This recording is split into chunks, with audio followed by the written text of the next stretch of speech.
Alright, Comrade Speaker VK. Another cyborg, psychic, erudite, fertility preacher. Oh, pop growth speed, that's nice, and starbase upgrade cost. You know, that's not terrible. Together we will build a brighter future. Not terrible at all. Better sensors. Do I just keep going down sensors? The laser cannons I'm not making any use of. Better megastructure energy output? Yeah, so I can turn that into alloys. Rights in my galaxy? We are a very woke peoples. I was gonna say people, but there are a lot of constituent parts to our Congress. Congress! Listen. I was gonna say it's late, but that's not an excuse. I haven't been awake that long. I woke up. System resources analyzed. I kept trying to go back to sleep, didn't work. I ordered pizza. I picked up the pizza. I walked home. I ate half the pizza. It was a good time. We're at war. Why is this... What?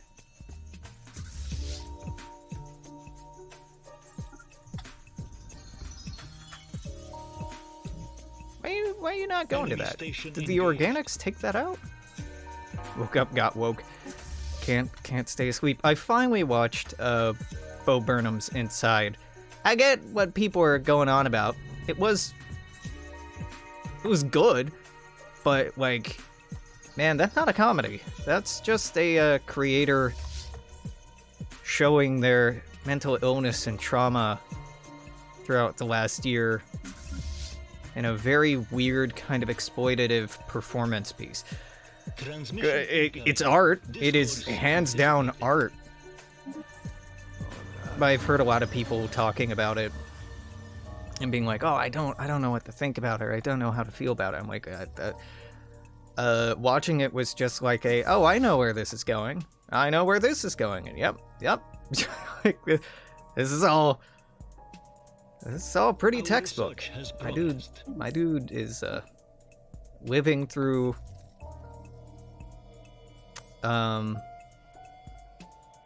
late stage capitalism, witnessing the fall of a modern empire, is really helpless to do, or feels really helpless to do anything about it, and is just kind of screaming into the void. Like, this is very relatable, and it sucks. It really sucks.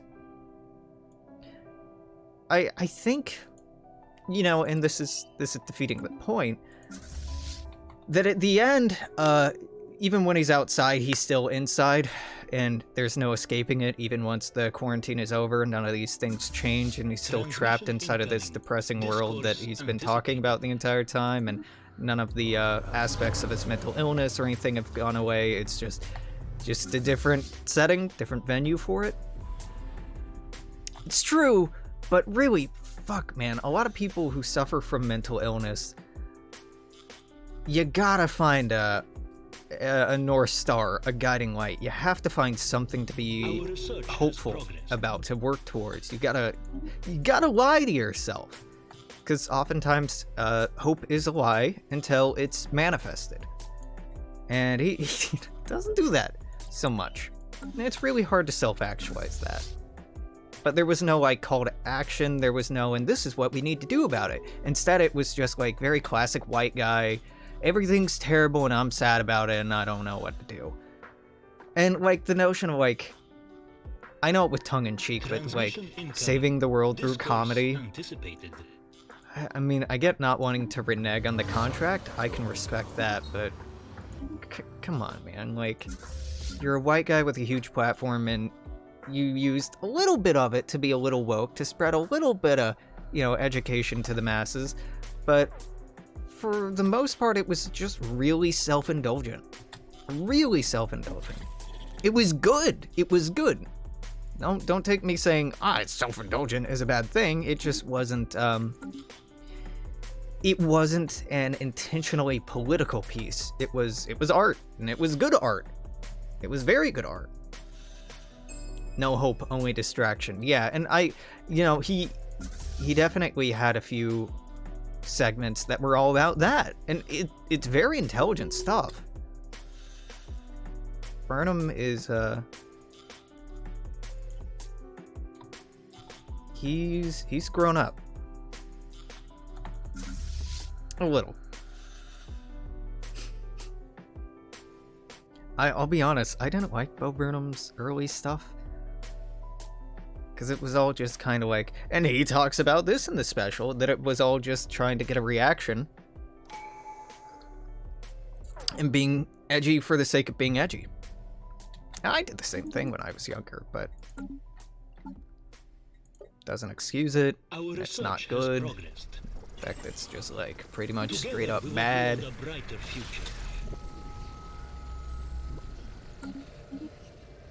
So yeah, I get why Twitter was losing its shit, and while I've had a couple of friends be like, oh man, you gotta check this out. Alright, done, I checked it out. What are we gonna do next? We just gonna circle jerk at how bad everything is? No thanks. Had enough doom scrolling and doom tweeting for a lifetime. Go join a local organization. Go get people to sign up for a local, I don't know, DSA. Minimally, join your local DSA or equivalent chapter or socialist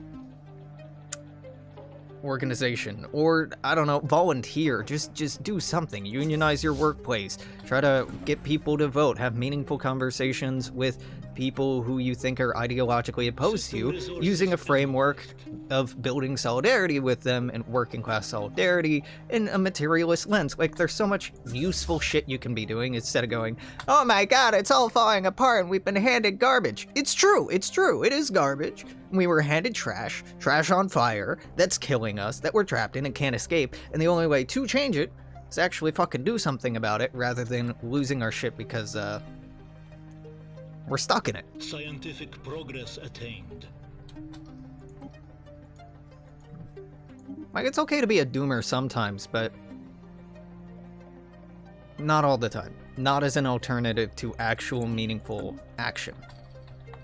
And like, my dude's mentally ill, you know, same. So I don't think it's on him to take that burden of responsibility, but he did set about making this piece, and the premise of it was exploring these themes, and I do feel like leaving out a call to action or any real not tongue-in-cheek, not slightly obfuscated critical analysis. Instead, it was all pretty, it was a libby white dude waking up a little bit, and he's self-aware about it.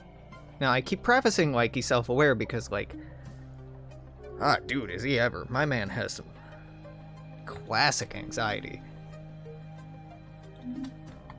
Construction. I don't mean that in like a denigrating way, like, look at how nervous he is. No, it's very relatable. It's very relatable. But because it's relatable, I don't have a lot of patience. I don't have a lot of patience at all. Like, alright, great, yeah. The world sucks, everyone's dying. Fucking do something about it. Get on my level.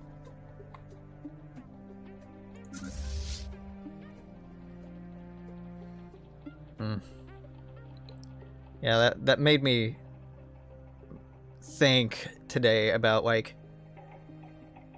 and this is a thought I have fairly often, where is the safest place to live in terms of in the collapse of my country?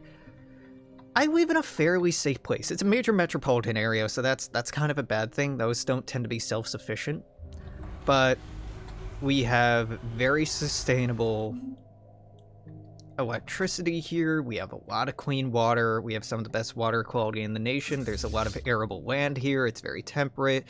The winters and summers are quite mild. Like, this is a fairly easy place to survive when everything falls apart. If everything falls apart. Well, it's more of a when than an if at this point.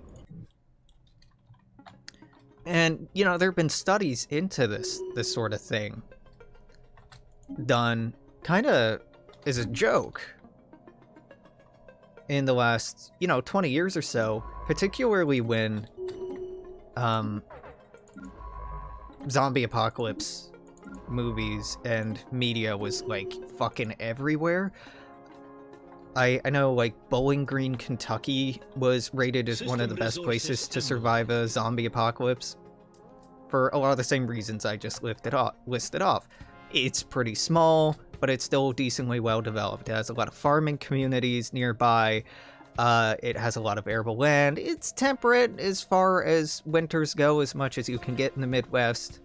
And supply of water and other things. And yeah, there's actually been some decent academic work put into. Where do you go when the volcano blows, right? Where do you go when everything falls apart?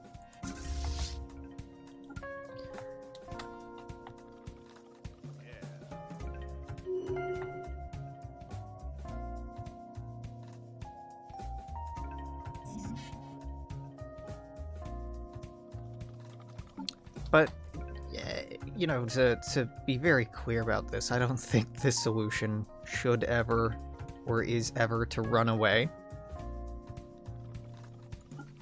Because you can't outrun this. You can't outrun the collapse of capitalism. You can only work with people to build up resources, affiliation groups, and organize alternative means of exchanging goods and services, having each other's back.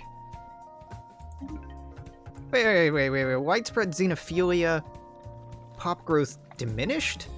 Excuse you? We want to bang the aliens, so now...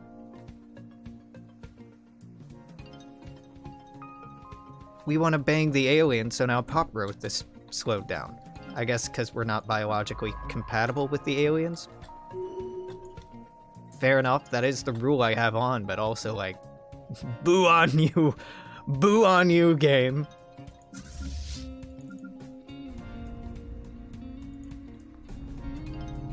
God, this is so slow. This is my fault that it's so slow, throwing all these carriers on here so they don't charge in, they just kind of slowly work their way in. Cool, there's a last tier of howitzer. Should I get this? Yeah, I should probably get this. If the hips are wide enough, there's no stopping us. I've been on the internet long enough to know that for a fact. Our vassal still hasn't been touched, or protectorate still hasn't been touched.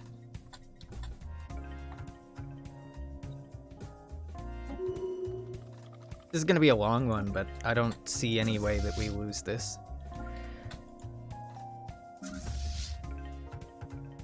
I mean, we even haven't even run into one of their fleets yet. They just keep running away. And who could blame them? I would too. We're fucking horrifying. I actually do want the Strategic Coordination Center, sort of for the fleet size bonus, but mostly for the sublight speed bonus.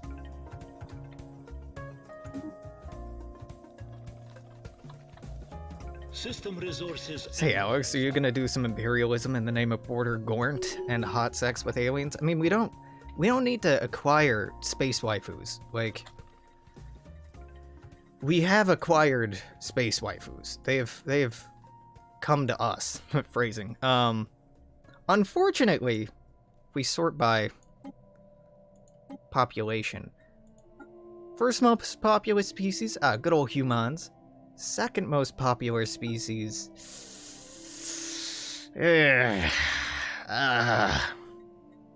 Okay, third most. Okay, alright, how about this? I mean, this is the most fuckable thing. You? Okay, sure, you know, orc, mommy, dommy, sure, we can work with that. These are just discount humans. I don't really want to be fucking a fungus, personally. It seems bad. Or dead people. Though some people are into that. See, now we're getting into the business.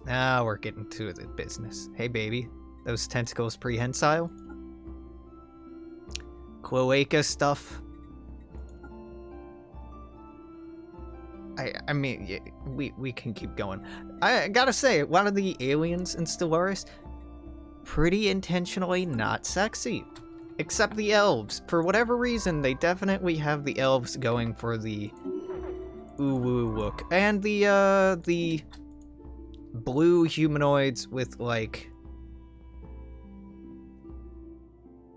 the weird not Asari. Those are the only space waifu species, I think, in this game. I don't know, some people furries might disagree and be like, all the mammalians. Our research has You don't want to frick the space foxes? How dare you? Get out of here. Yeah, no thanks. Not for me.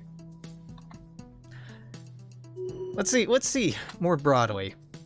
Do space waifus exist? Oh god. Hello, lag, mile. We're not the most populous species anymore. Good god! I hate this. Okay. Teasru.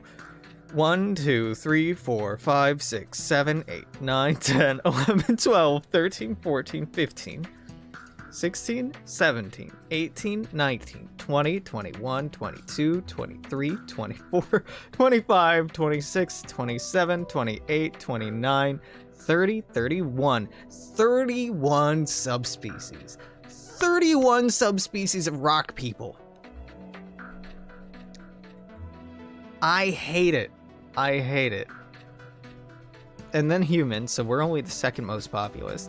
Then orc people, then Cobarians, then Tarlasi. Oh, robots are getting up there. Yeah, I'm not another kind of robot. Yeah, there are no space waifus, I'm afraid. Nope.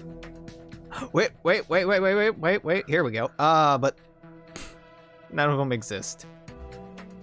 None of them exist. And the Vengrel, here they are. The two vaguely space waifu species don't exist. Well, rip. Space himbos it is.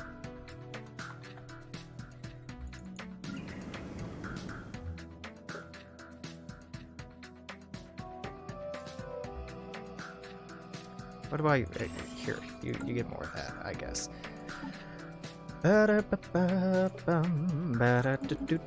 I'm just...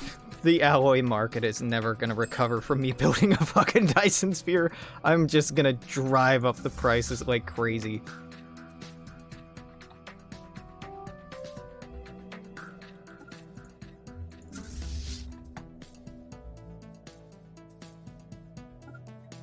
Have any of these actually... Oh yeah, that one took a little damage. Oh well. Fine by me. Yeah, I should be revving up to take these planets. Oh, you never colonized that. Minimally, I should take their fucking capital of Ikara. How big is your defense? Your defense force is a joke? That is humorous. That is pathetic. Give me... Dorokin! Hopefully you do better than all of our previous generals.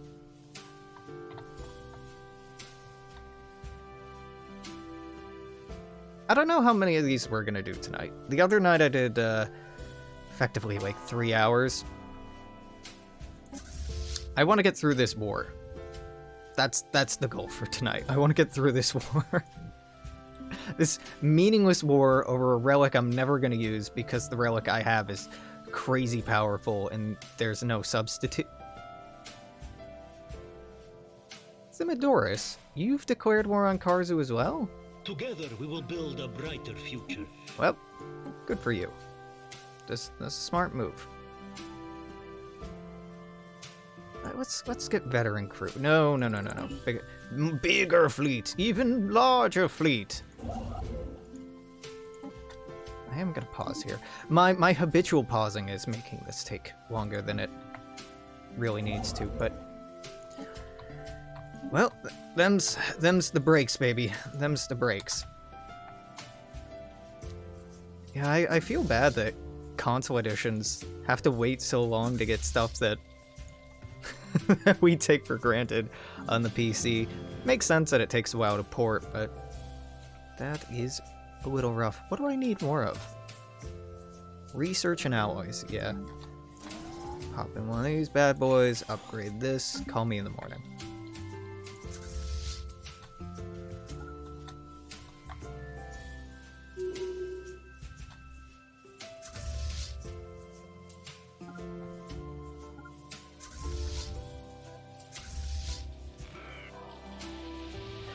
A Gearoid raid? What?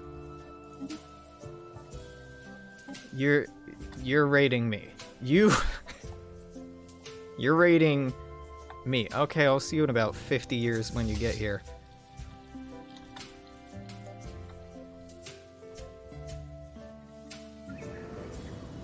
Do do do do do.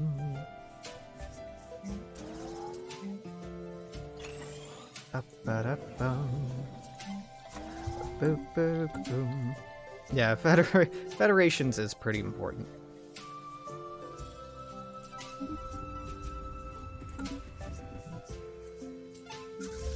Do, do, do, do, do, do. Take that, take that.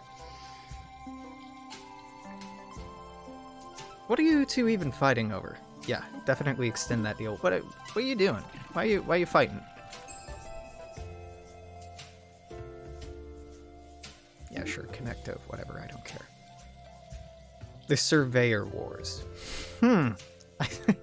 They're going to war over a relic as well. But seemingly a different one. Weird? Together we will build a brighter future. Ba-ba-da-dum. Ba-da-da-doo. Ba-ba. Ba-ba-ba-da-da. Not crazy about any of these, honestly. Not crazy about any of them. Where'd that fucking fleet go? There, that fleet went. Our neighbors took care of it. Okay, fair enough. Fair enough.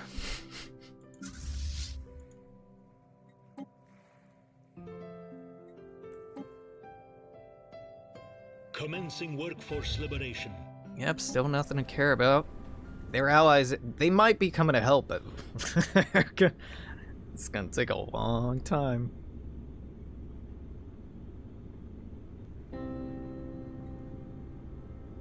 Third Defense Legion putting up a pretty good fight. And oops, I have your capital. Oh, fuck, the rest of these are habitats. I hate how much the AI loves habitats. There's so many planets for you to terraform. Please, do that before creating unnecessary lag. I would remove habitats from the game if I could. I absolutely could. They're broken. They've never not been broken. They're a neat idea, but they're just too good. They're too strong. Planetary workforce liberation. I would like it instead to work that you could upgrade mining stations and research stations into habitats over time, but slowly, and so they only ended up getting like one pop per. That's my ideal. The lair of the oppressor. And make them just like when you invade a system, I would prefer that you just have an invade system button, and then your transport fleet would fight all of the armies in that system all at once, rather than having to bounce back and forth between things. Our research Admin cap is striking at the lair of the oppressor. The number on the right-hand side of Empire Sprawl. Higher your admin cap is, the more Empire Sprawl you can have. That's about it. Empire Sprawl is produced by districts, the number of systems you have, number of colonies you have, and the number of pops you have. Admin cap is produced by various techs, the bureaucrat job, and that's pretty much it. A couple of civics as well, as I recall, but those civics tend not be worth it because there's a repeatable tech. Once you hit repeatables, that's all about that all it does is give you more admin capacity, so at a certain point, admin cap is not a problem anymore. At a certain point, you won't even need bureaucrats anymore. Planetary workforce liberated. You know, it takes a while. Okay, finally you fully occupied that system. Why? I hate this. I fucking hate how this works. Oh, sorry. Oh no, this is my war exhaustion, this is theirs. I really hate how wars work in Stellaris. It's very, very not clear what's going on. Yeah, these are going well. I have not lost anything. I'm like, have we lost like one soldier and this is why it thinks I'm losing? No, it thinks I'm winning now.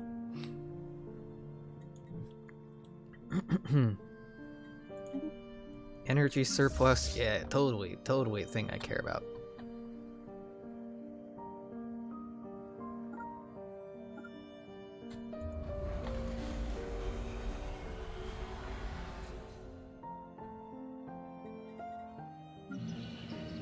Okay, this is pretty done.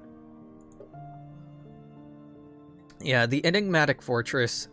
Basically, just look on the Wikipedia page for the right order to do it in. I know that's a little cheaty, but it's very arbitrary in what you should do and shouldn't do. If you don't want to cheat by looking up the correct steps, you can instead talk to the, if you talk to the Curator Enclave in-game, tell us about the mysteries of the universe. Okay, it's not available, but go through this whole menu, and then you'll have a bunch of questions about it. And those questions, if you read what the curators tell you to do, they tell you basically the right steps to take to get the enigmatic tech from it. It's okay, it's pretty good. It used to be, like, essential when it first came out, but it's less powerful than it used to be. Still very good, but a little less mandatory than it once was. Okay, I want, you go here. You go there, I guess. Our research has progressed. Yeah, it sounds like your fleet wasn't strong enough. It is a Leviathan, so it's pretty hard to kill by design. Typically, it's around the late 2300s, early 2400s when you can start reliably taking Leviathans on. Unless you happen to get the advice from the, I forget what they're called. Man, I just had them pulled up too. The Curators can make them a little bit easier to take on. And if you look again on the Stellaris wiki, you can see what types of weapons they use.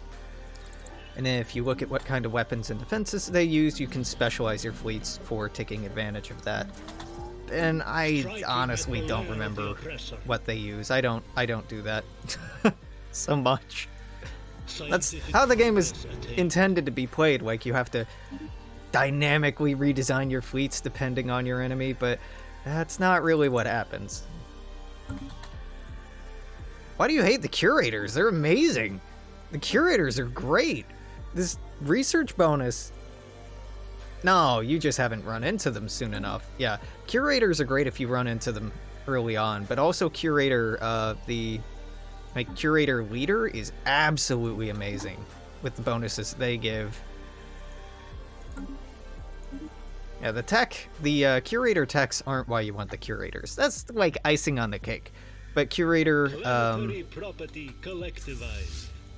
The research bonus they give is incredible.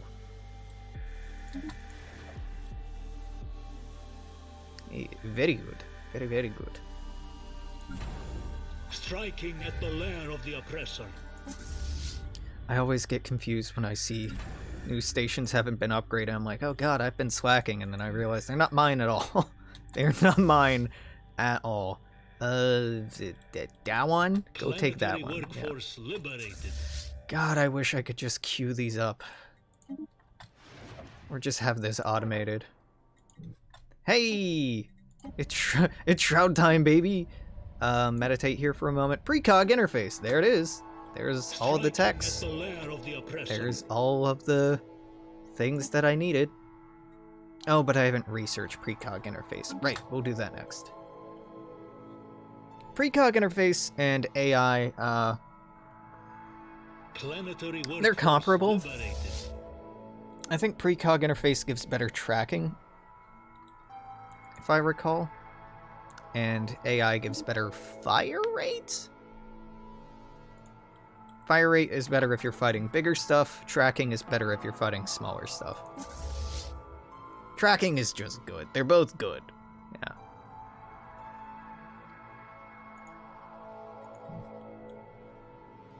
Don't worry, I haven't forgotten that we want to integrate these people, but I'd rather do it when we're...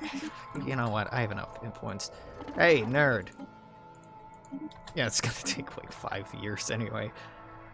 We integrating you, and then our borders are gonna get all fucked up, and I'm gonna have to sort out all your planets, and then colonize and terraform, and This is why I like playing tall. If I build tall, then I never have to adjust the AI's bad builds.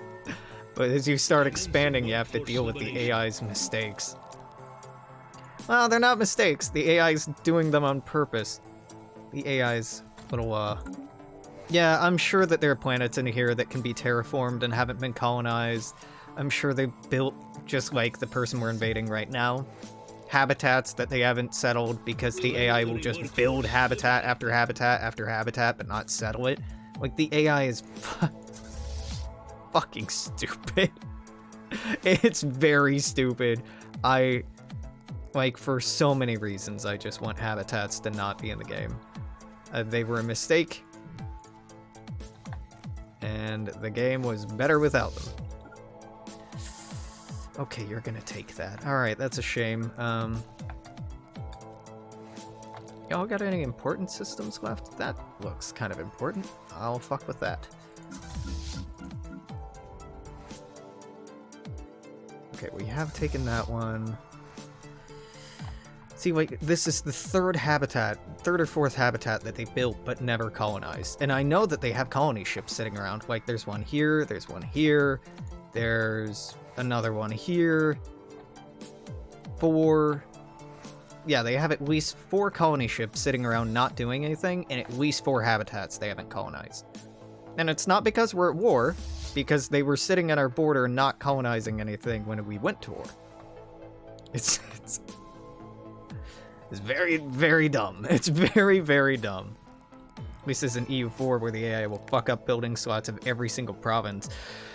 I just don't get how the AI does it. Like, the people who make the game and tell the AI what to make know vaguely what's optimal. And yet, you know, there's this bullshit reason that they gave at PDXCon. You don't want the AI to be good, because then it would beat you every time. No, I want that. I want the AI to play as intelligently as an experienced player. I want the AI to do well. I don't want a power fantasy. I mean, I do, but I want to earn it. I don't want it to just be like, oopsie whoopsie, my empire fell over and now it can never recover. Oh well. I want to, like, you know, earn the good shit. Is there combat taking place here? Oh, yes. Okay. Wow, quite a bit of it, too. Why the hell does this have so many armies? What's going on here? Oh, you build a fortress. Okay. It's a fortress world, and I literally didn't notice. Oh, nice planet you have here. Yeah, very easy exists for a reason. On very easy, make the AI bad. But, like, even the normal difficulty for Paradox games is like, so we just have to give the AI a bunch of free shit so it can even vaguely perform. Like, no, go back to the drawing board and come back with an AI that doesn't suck. How about that? Like, I don't begrudge the people who work on these games, who have to design the AI because I'm sure it's hard work. I'm sure I don't know the half of it. But it's such an essential part to the game being enjoyable. That, you know, I have questions. That's all. I just want to talk. I just want to talk.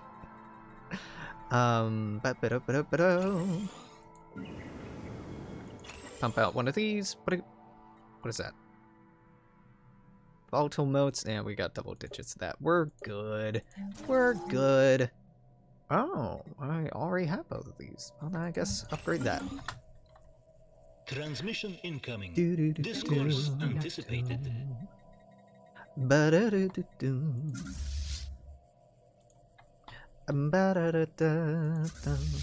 Construction complete.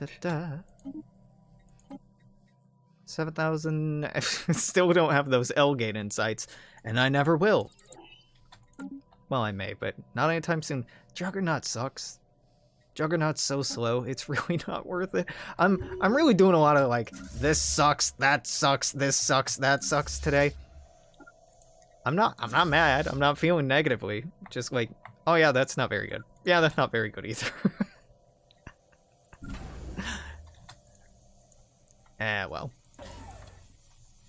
Come out, PDX, I just want to talk. I mean, you know, I get a lot of the reason why their products are the way they are. I reserve the right to be frustrated about it.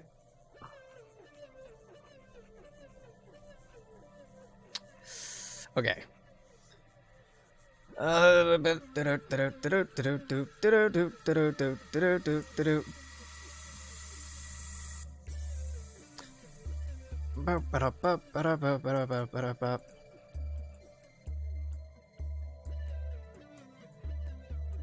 wow, this is old.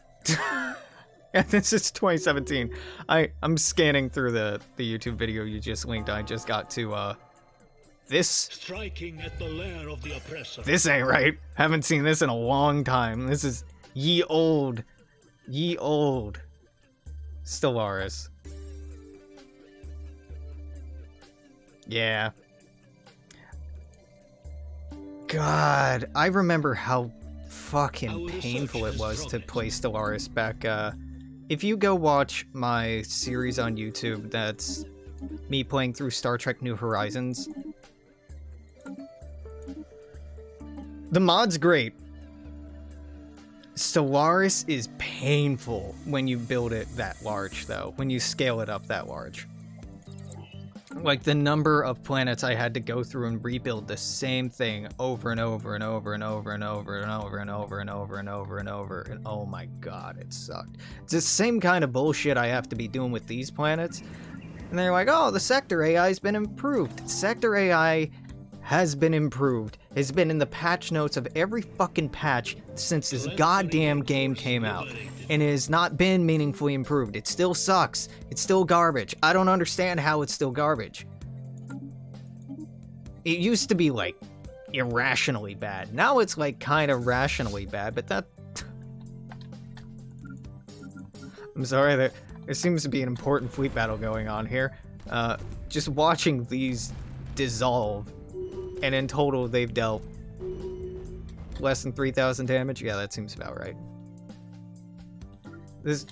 They never had a chance. They never had a fucking chance in this war.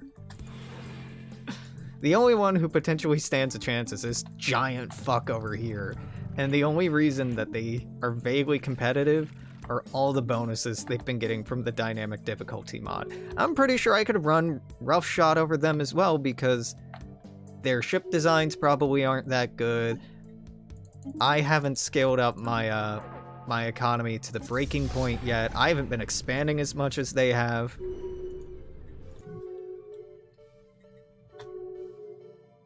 We'll find out.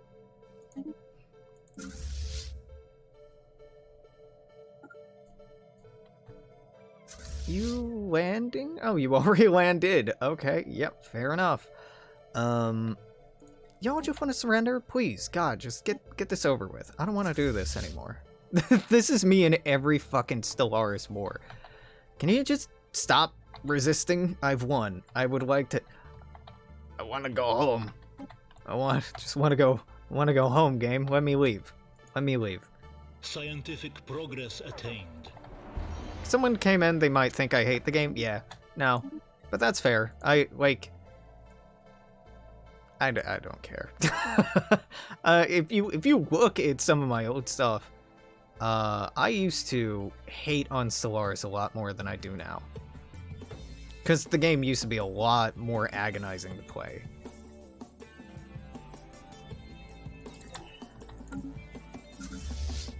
I am a very critical person, and I'm wildly unrepentant about it. I like that about me. Do other people? I don't care, that's their problem. That's their business if they like it or don't like it. There's no reason to fanboy over anything, ever. Like, it's a game. It's a game. These people get paid to make a product. And if you find problems with the product, then pointing them out as a point of critique is completely fine. And I really want to highlight the nuance here. I have at no point denigrated anybody on the Paradox team saying that they are bad people. In fact, I repeatedly go out of my way to say that they are good, passionate, intelligent people. It's hard work, and that I'm sure I don't know the half of what they're working on and half of what they're struggling with, right? I don't do what so many people do and make this personal. Not personal.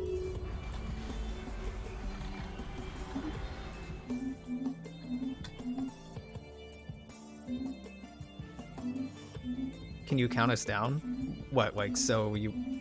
Oh, rock, paper, scissors? Premarital handholder's just gonna win. She's a mod. She will kill you. You don't want to win. Premarital handholder is God here. Well, is like the right hand of God here.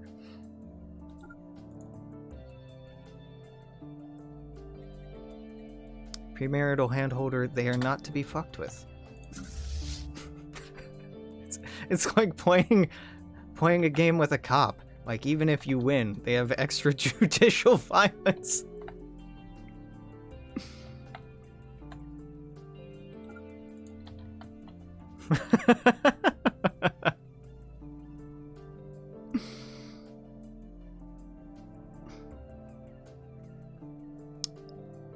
Yeah, I love to hate and hate to love the PDX games. It's very true.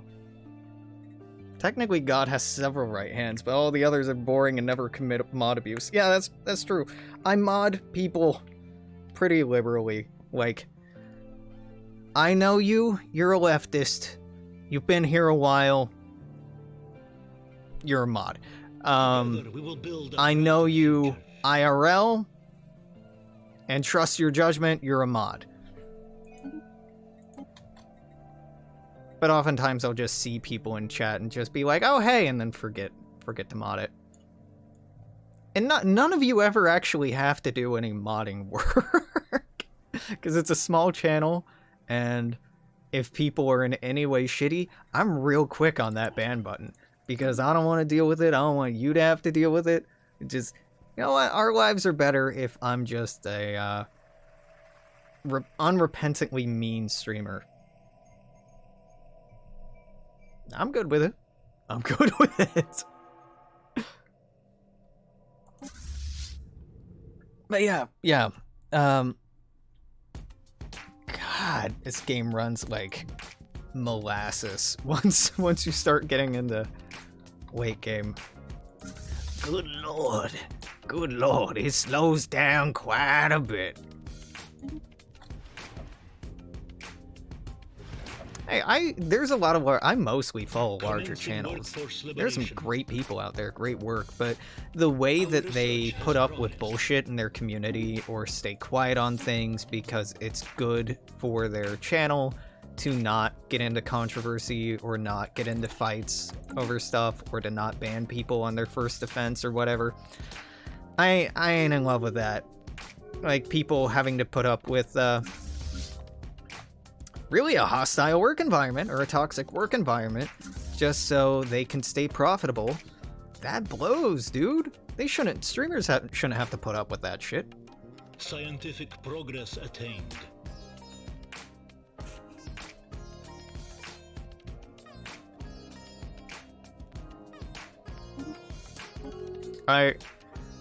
It's really funny when other people I have modded will go and check the unban request section, and I don't look at that ever. I don't. The way I moderate my channel is like we don't have a 3 strikes rule here. We kind of have a 2 strikes rule. You say something that pisses me off, I won't say anything, but I'll look at chat and be like, quietly in my head, all right, that's it. That's the one. I'll correct the person, and then if they bite back on it or push back on it, like, all right, yeah, I'm sorry, but this is my circle jerk, and you're done. Put your pants on and leave. Hot tub streams. I have not watched any hot tub streams.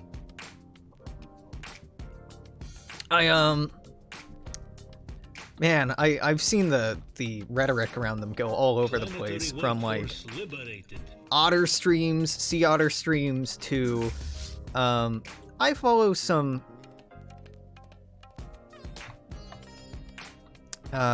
trans content creators, and I don't catch their streams nearly enough, but like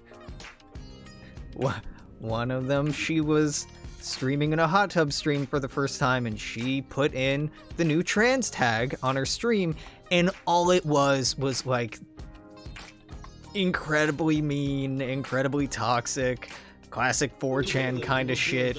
Just like, oh look, it's internet bullying. That's like, Twitch adds these new tags, these LGBTQI tags, and then doesn't enforce moderation around them at all. So they basically just become harassment feeds that, you know, dipshit teenagers with the chip on their shoulder will go through and just try to get a rise out of people. Yeah, that's not so great. The tag system it's a mixed bag. It's a really mixed bag. Twitch needs to take more responsibility for moderating its community. Making it on a per-channel basis and making it so hard for moderator teams of different channels to communicate with one another. The slow response of the Twitch moderator team to non-partnered channels or smaller partners is pretty notable. I mean, the fact that Twitch can just, like, straight up ban an account, a streamer, no less, and not say why it was, or suspend an account and not cite a reason. Yeah, I don't know.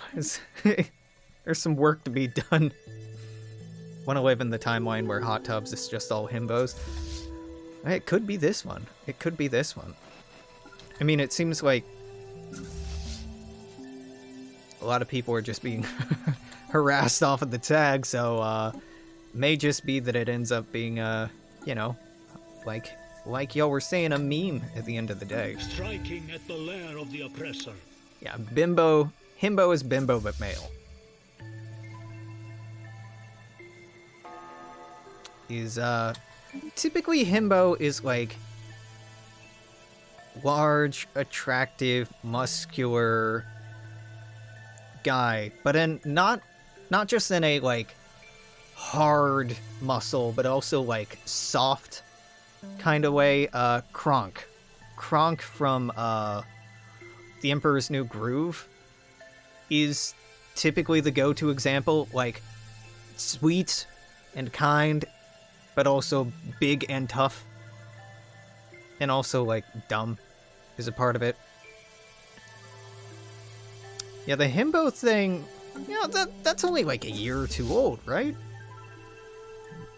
Or the Twitter fascination with himbos, anyway. Our research has progressed.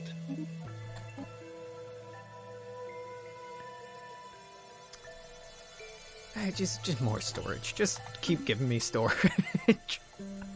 I don't even know what I want to build. All I know is I want this fucking war to be over, and yet, here we are, dragging on like they actually have a chance in the world. Hey, okay, I'm like, where is my super suit? Where is my army? Have I lost it? No, I have lost about 10 Gene Warrior armies through this entire rigmarole. But 15 is still more than enough to keep cleaning them up. Cleaning them out. You know, whatever. Expressions are hard. Cleaning them up, out. I give up. I give up. Why is the acceptance low? Offering status quo. Oh, but we have to achieve our war goals here. Fuck me. Relative Navy strength. Yeah, these fucks. I hate how the AI works. It's still like, oh, I'm stronger than you. You're not, buddy. You haven't won a single fight. Your empire is halfway occupied, and you have not destroyed a single ship. You don't stand a chance. Nah, you should surrender, human. What is wrong with you? Child in the backseat screaming meme. What is wrong with you? I forget what horror movie that's from. Never watched it. Didn't seem very good. Do we want to... Yeah, you know what? Recruit. Oh my god.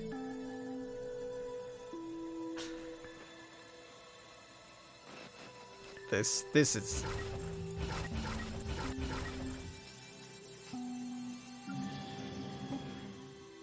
This is just paying 1, 2, 3, 4, 5. That's good enough. No urgency on that. I don't need it anytime soon. I guess we're just cleaning up systems now.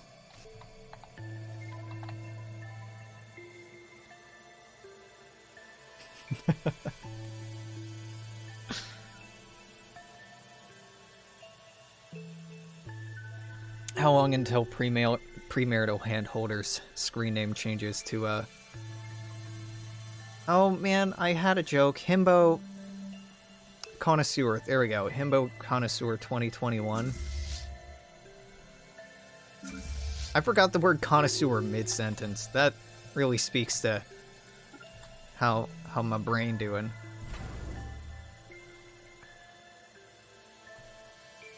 Together we will build a That's brighter gonna future. take about a year to get down there. That sucks, dude. Okay, well, get on it. Mercy Point Defense, Emperor Point Defense. Maybe I should build a reinforce the navy so it looks tougher, so the AI backs off. Appreciate himbos, but if anything, it would be some furry trash. Why not both? Why not both? The world can be your oyster. Or other animal.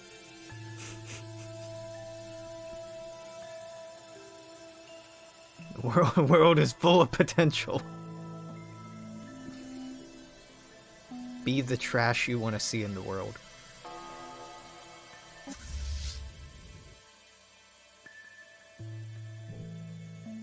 Actually, when I annex you, that might make the AI think our fleet's big enough that they want to surrender. We'll see. Goat Boy Connoisseur 2021. Yeah, it's about right. It sounds about right. I should set a fucking subscriber goal for Seder stream.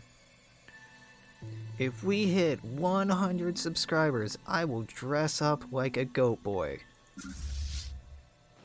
No one else will be motivated by that. Premarital handholder just sitting there sweating profusely. Give the goats. Give the goats. Yeah, not a lot of goat representation in video games.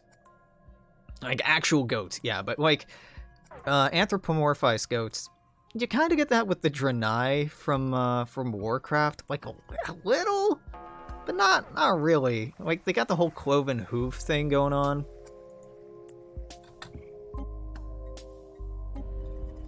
And like there's like some, man, none of these are. Give me influence. Oh no! You could have closed this, take it anyway. How much debt would I go into for this? It's art. Can you really put a price on art? I don't think so. But yes, you can put a price on art. 100 subs? That's only like $500. It's not worth it.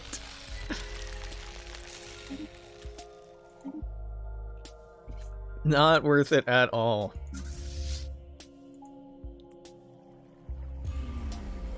For $500, you too can have a night with the Goat Boy streamer. Goat Boy streamer hot tub stream. The dream. Yeah, goat representation and like hot demon kind of thing. Yeah, but then it's just like hooves. I guess horns. Yeah. Like tieflings kind of get there a little bit. I have nothing to comment on about the game. Like, hey, listen, you've been here for the last like fucking hour. You've seen me suffer through this every month loading screen, just like dragging on a little bit longer than the last one because the AI just keeps on pumping out more habitats and not optimizing its planets. So basically at the end of every month, the AI is moving pops from planet to planet because they're bad at the economy / meme. They're bad at the economy, and yeah, man, this is getting too slow for me to enjoy playing anymore. And I played on a smaller, you know, we're only on a medium-sized galaxy right now.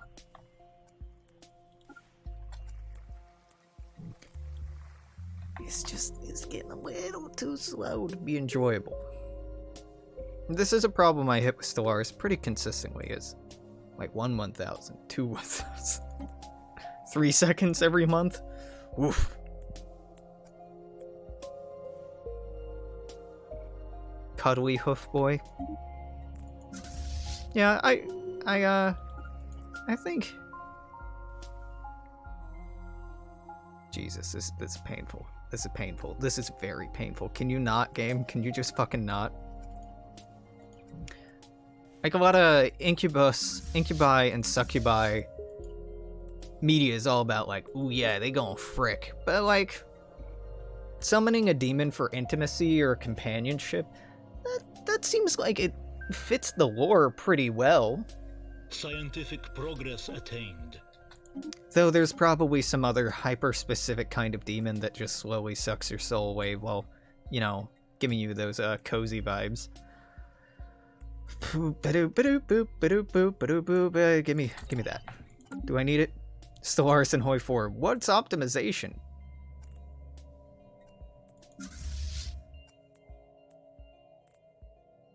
Yeah. God, maybe if I do another one of these, it's gonna be on a small galaxy size, but just every month this 3 or 4 second pause, it adds up in terms of time. It really does. Like, remember when I first started out this series for YouTube, every episode was about 20 minutes. And we're really seeing that, oh, well, that won't help it much. We're really seeing that inflation in terms of performance problems. Okay, delete. Wait, is this mine? No. Delete.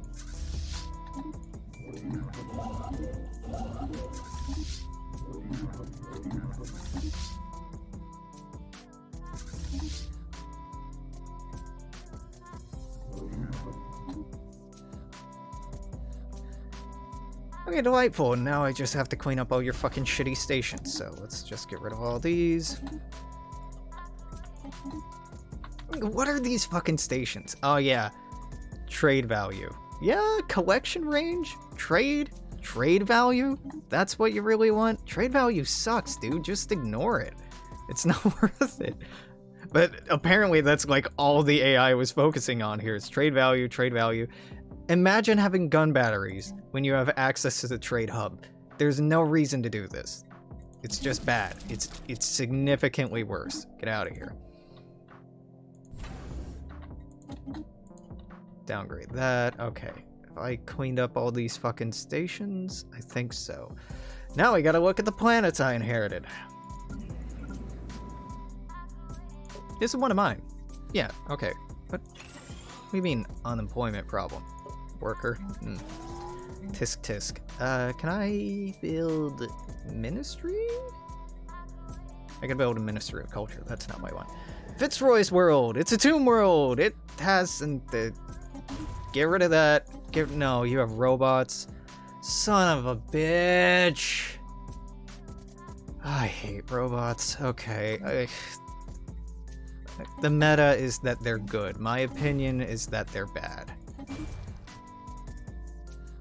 Ooh, I probably should have kept that, huh? Well, we can rebuild it. Give me administrative offices. Give me research labs. Give me a research institute. You need, like, at least a couple of these, and... Okay, then we'll terraform you to a continental world. Already working on it. Well, good for you, AI. You were actually doing something sort of right. This, gonna go Gaia. Get rid of this. Oh my god, you have a lot of these. How's your unemployment going here? Not badly. Not badly. Get rid of that. Get rid of that. Get rid of that. Get rid of that. Fuck that. Get rid of this. It's all housing. It's all housing. It's all housing! They built 14 city districts!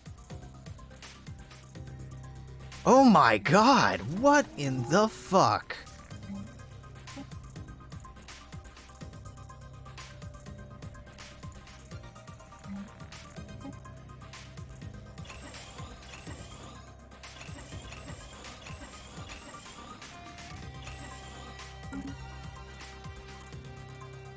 Okay, how'd you fuck this one up? Let's go ahead and terraform it into a Gaia world. Chemical plant, nope, don't need it. Synthetic, don't need. Hate robots, get them out of here. Administrative park, go ahead and upgrade that. Fortresses suck. Fortresses are bad. Fortresses are just bad. Ooh, they give you more defensive armies. Have you tried not getting your world invaded? Pretty easy. But it also boosts fleet naval capacity. You never need that. You never need that. You can build that on stations, and that is such a more efficient way to get that. Okay, Research Institute, Psy-Core, Ministry Production. What are you actually short on? This, and you have 31 fucking housing. Are you kidding me?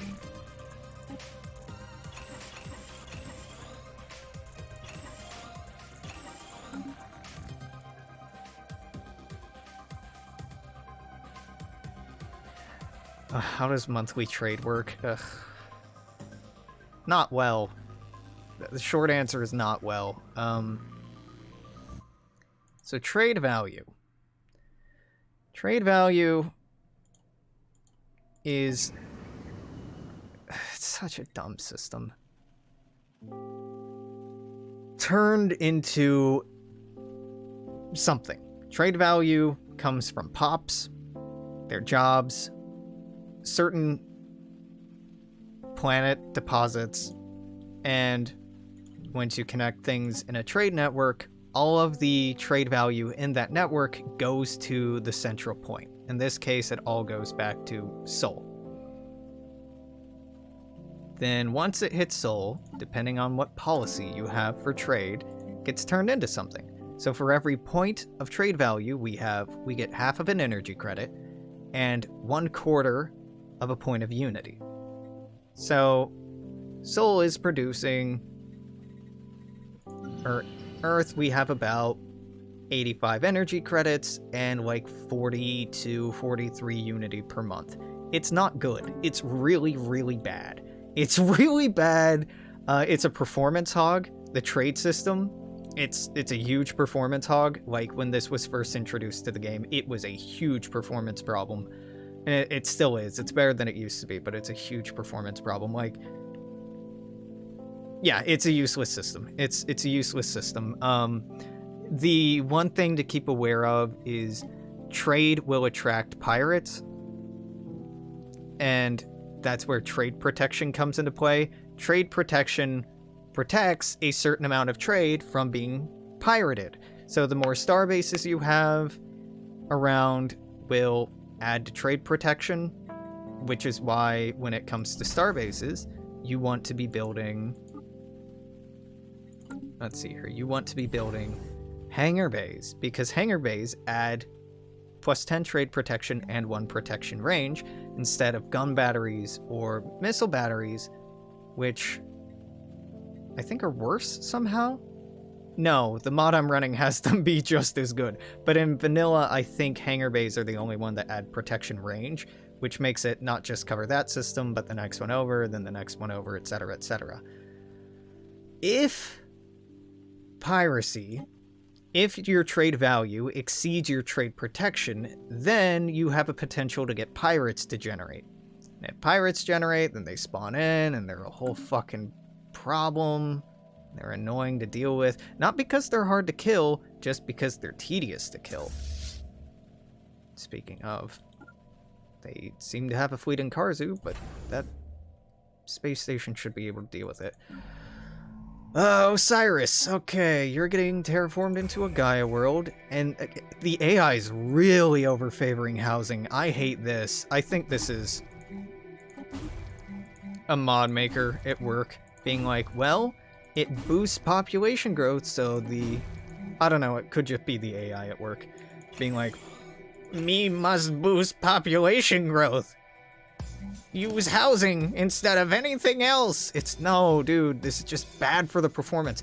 Y'all motherfuckers made a mod, or made an update all about reducing the amount of pops for performance's sake. Then you introduce something that makes the end of every month super clunky as all the pops move around, which kind of still improved performance a little bit. But then you let the stupid loophole in where you can boost pop growth. I don't know. Paradox,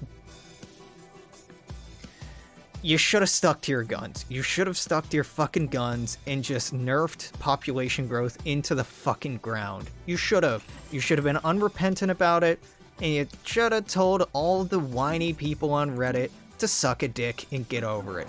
But instead, we have this bullshit.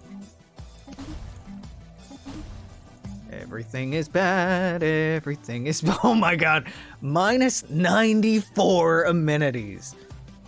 How does that even happen?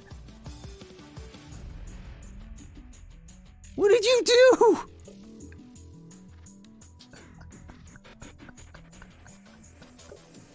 What the fuck?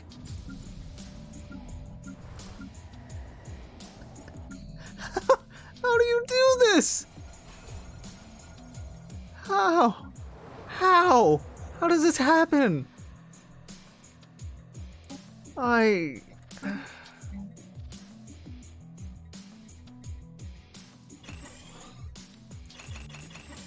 Wow, 4 gas extraction wells? That's kind of crazy. Do I need those? Like, at all? No. Yeah, negative 94. Negative 94, not a big deal. Not a big deal at all.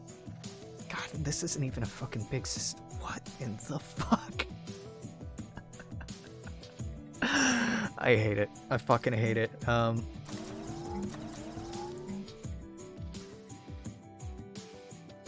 Take one of these and call me in the morning. Okay, then we have oh my god. They're building habitats. And then what are they putting on these habitats? These stations that barely have any building slots? A fortress. Yeah, a fortress. Yeah, that's appropriate. That's appropriate. That's not a waste of space. And then you're making civilian goods on it? Oh my god.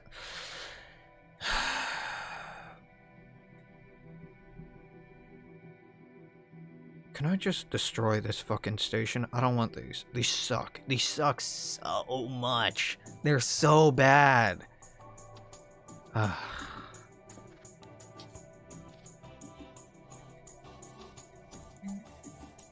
Nope. I know the meta is that these are good. I disagree. I disagree. They're bad for performance. They're bad for gameplay. They're not enjoyable. What does this even do? What are you producing? Unity in society? No. No, get rid of this. Get rid of that. Get rid of these. You sure as shit don't need 3 of these. Get rid of this.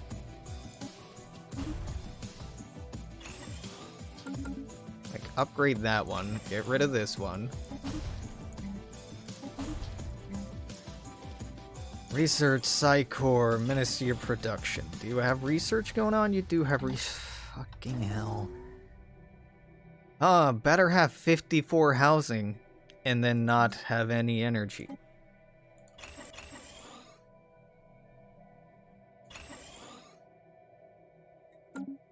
God.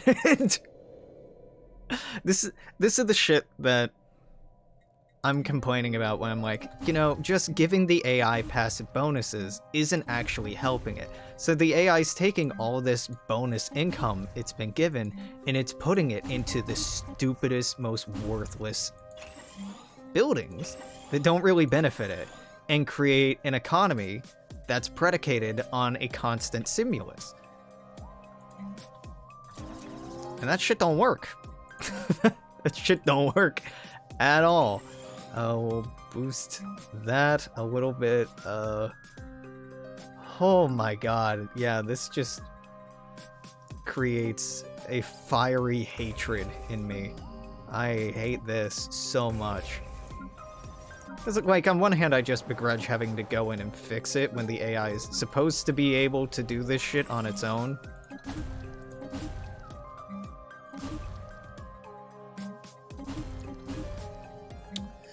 Downgrade, demolish, demolish, demolish, demolish. Okay, and then we give you a Ministry of Production. We give you a Research Institute Psy-Core. Build a couple of these. You still have 36 housing. That's way more than you need. One of these, one of these. And before Vicky 3 pops even worse for performance, so, you know, we'll find out, right? We'll see how. See how the cookie crumbles in Vicky 3. Oh, wow, yeah, that would torture. That would torture. But that's how expansion goes. You take over systems and then you have to fix them. This is why I like playing tall. Was this mine? No, this was one of theirs. Downgrade it. I'll probably re-upgrade it, but I don't want that garbage right now. Oh, hey, you're claiming my systems? You were claiming my systems. How's that? Okay.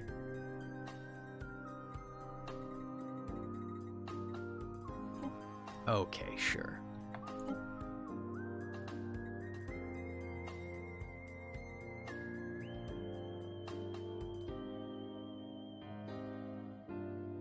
You take over a state and you just build railroad. Yeah, that's my future. That is my future. I look forward to it.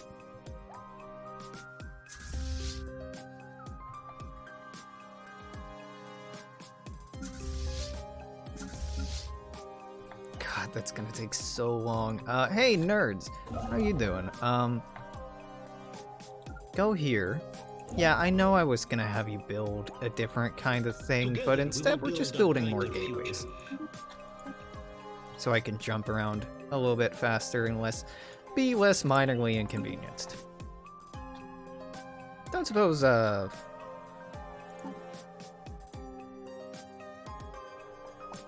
Yep, there it is. Exotic gases as fuel.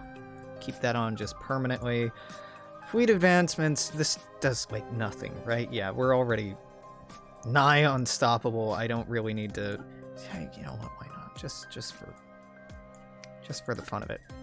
Another important thing to verify our war policy, or our war doctrine, is rapid deployment. Yep, we're getting a speed boost out of that, for whatever it's worth.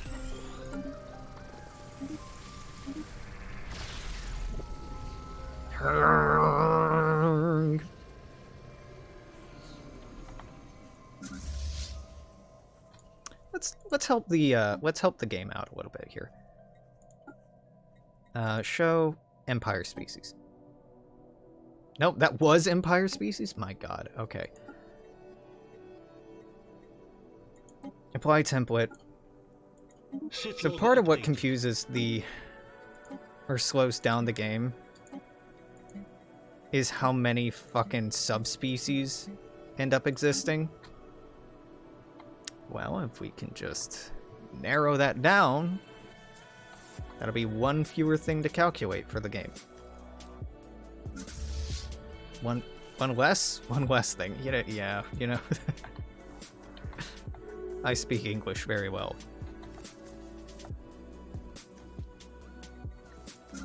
Ugh. Genetics respecialized. A horse, my kingdom for a horse. My kingdom for a game that run well. Yeah, have a good night. Thanks for hanging out and enjoying my slow descent into madness. The hands of this laggy monstrosity. The gun pointed at the head of the universe. We just want a neutron sweep. Nah, world cracker. Let's blow up planets. You're gonna go big, go big.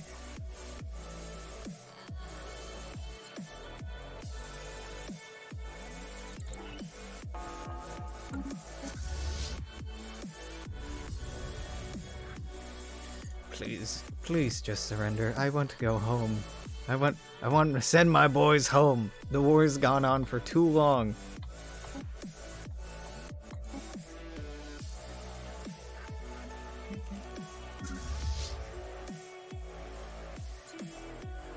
Maybe I should switch to fleets that don't have carriers in them. Carriers are by far the most effective things to fight wars with, but they're a little slow. Just because they start pumping out ships and then don't move into engage for quite a while. If I just had, I don't know, corvettes, that might be a bit better. Just in terms of getting this shit over with.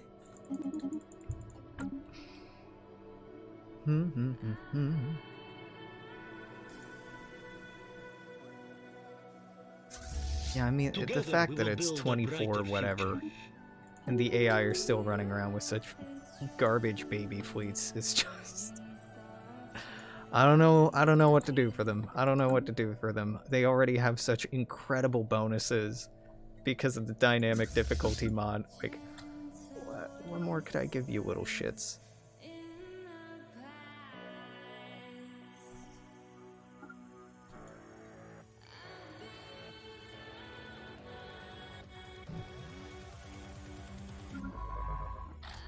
Go ahead and delete that.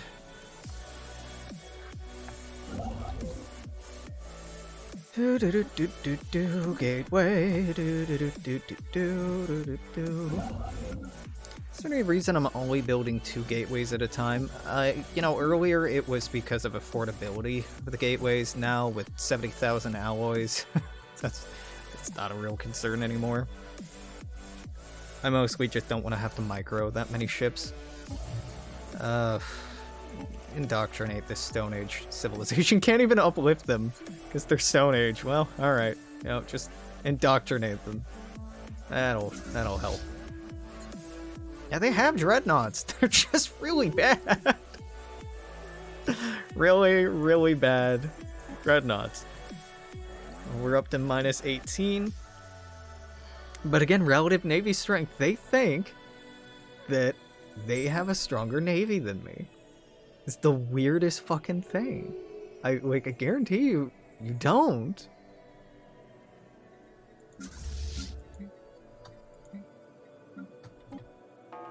And yet they insist. They insist. So fucking dumb. Okay, there's that. I guess I'm just fucking around with your friends now. Find out one way or another if that's worth my time. It's not. It's not. Not worth it at all. Persephone's having job shortage? Job shortage.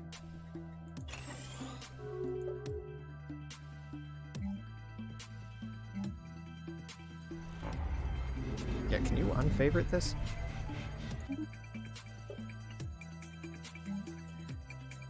And then, I don't know, research labs, I guess.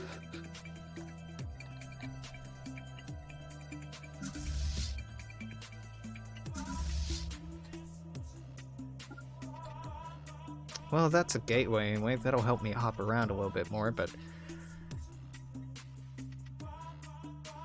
Y'all don't have any more planets for me to take? Really? They're being quite stubborn about not surrendering for people without any planets and without any star bases. Alright, alright. I will deal with the hand we've been dealt. The degree of frustration and impatience. Befitting my, stature. We've lost... The presidency is switched over, alright? And I have been doing these based on presidency. I'm getting to the end of the war, and then we're calling it a night, so that's why I'm not putting in a cut yet. Then I'm gonna have to give a serious consideration to if I keep playing this, because this is so fucking slow.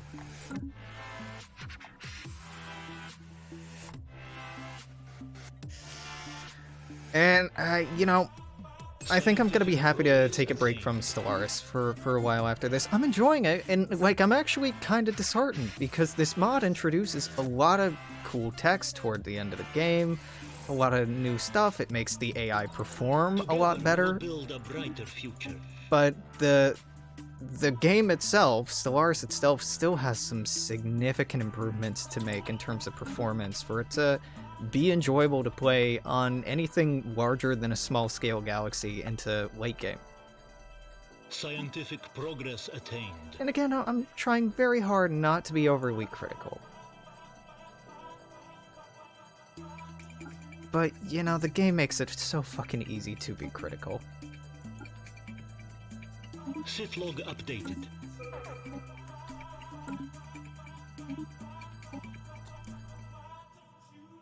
Whew.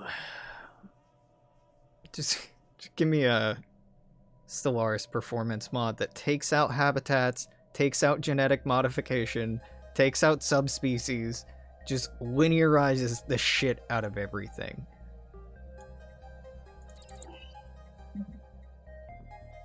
Bring me back to ye old good old days when game hashtag just worked.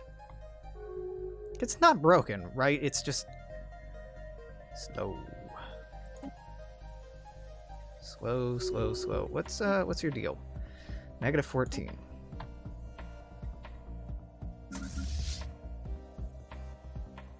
Yeah, we've reached a level of tedium Genetics respecialized.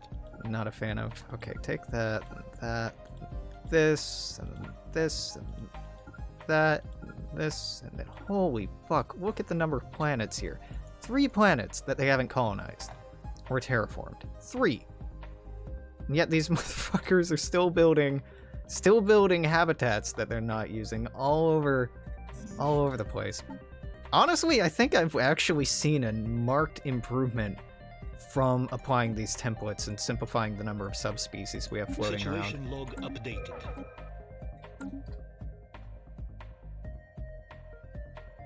I may be wrong, but it feels like it's helping. Species resocialized. No. The custodian against what? Fuck off. You know what? You want a custodian? I'll give you a custodian.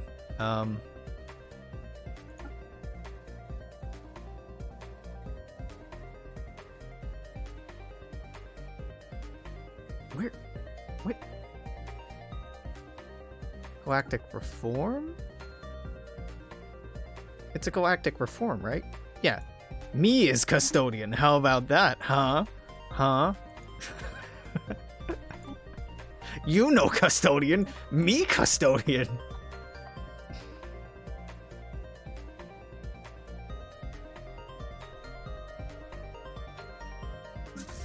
I probably shouldn't actually stop the AI from doing that, because it would be cool to have the AI become the Empire and have to deal with that. But yeah, I'll fight for it. Do I want it that badly? Nah. I just don't want them to have it.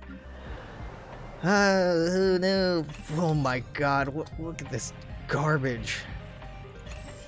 Negative 129 amenities. What in the fuck is wrong with you? How did this happen?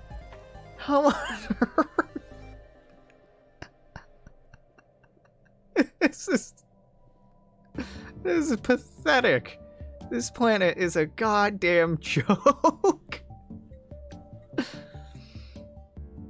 Negative 129, even with the amenities I'm producing, huh? Yeah. Yeah, that's insane. Okay, well, you know, I'm working on it, game. I'm working on it. I don't even know what to build for amenities. Normally that's enough. I mean, I guess commercial zones, but I don't want to do that. Yeah, you know what? Plop one of those down, I guess. Still short on that, short on this, and that never hurt anyone. Sure, we'll leave it at that. Whatever. That's fine. I know partially what's contributing to performance problems is my habit of overbuilding in terms of leaving job slots open. What that does is the AI or the game will try and figure out every month what jobs should be worked or shouldn't be worked, and if you have too many job slots open, then it has too many options and it has to go through them all. I get it. I get how that works. I'm gonna say that's... Together we will build a brighter future. Again, if that's a problem with your inherent system, then maybe rework the fucking system. But they've reworked the system so many times so far that I think they've really just backed themselves into a corner design-wise, and made it pretty difficult to move forward. But what do I know? I'm just a simple video game player. A know-it-all nerd who did not design this piece of art, etc., etc. French voice intensifies. Together we will build a brighter. I don't know, dog. It's just got some bad legs. It's got some bad legs, and it's had some bad legs for a while.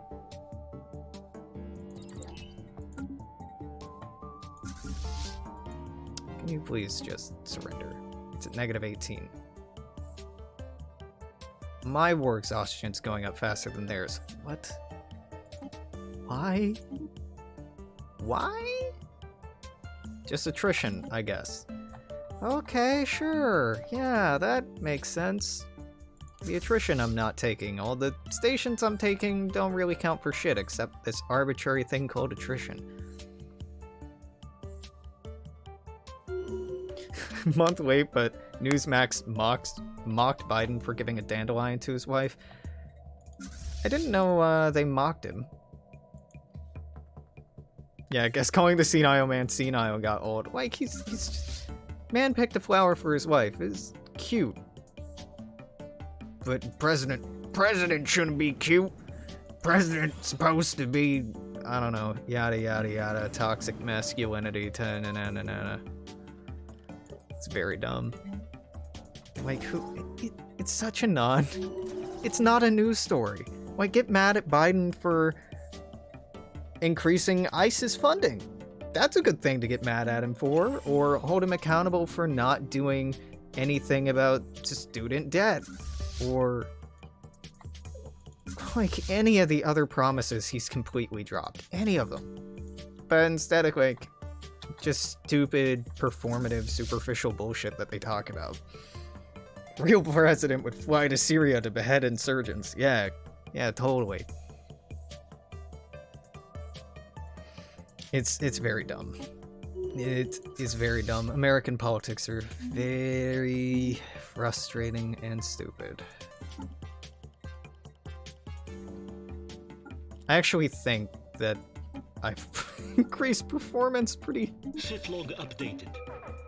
noticeably by genetically engineering all these to single species instead of having like a million subspecies, but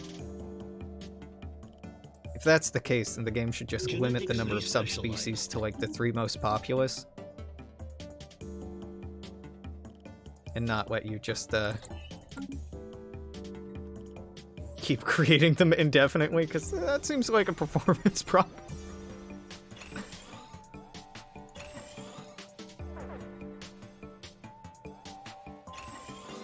Wow, okay, there's a lot of shit I can build on this that I have not built. Well, alright, we'll do that. Fuck it, we'll do it live, etc. Okay, you all need work, huh? Okay, I guess I can help with that. Place one of these with one of those and one of those. And hey kids, how about we not focus on being a fucking miner? That's a terrible job to focus. Gotta get those minerals. Oh yeah, don't have enough of those. Okay, replace this with an industrial district. Give me fucking alloy manufactory, I guess.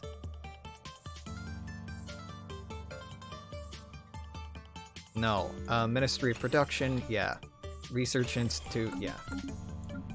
Cyrus, what's going on here?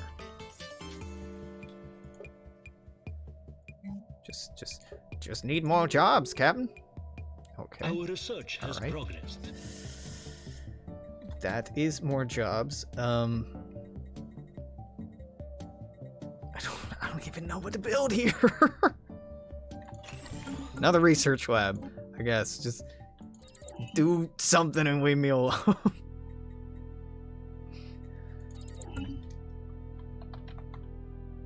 Another one of your favorites this year was Wheelchair Stolen Valor Kid telling the Vatican's choice to fire the employees who refused to take his vaccine probably illegal. Yeah, the theocracy with no constitution whatsoever, firing outlaws, firing employees who put very old Pope Man at higher risk of getting COVID. Yeah, Scientific progress that's very silly. What they're doing is probably illegal. Is it illegal, or do you just not like that they have a completely different set of standards and aren't accountability to your sensibilities? It sounds like you're just mad that they won't do what you want them to do.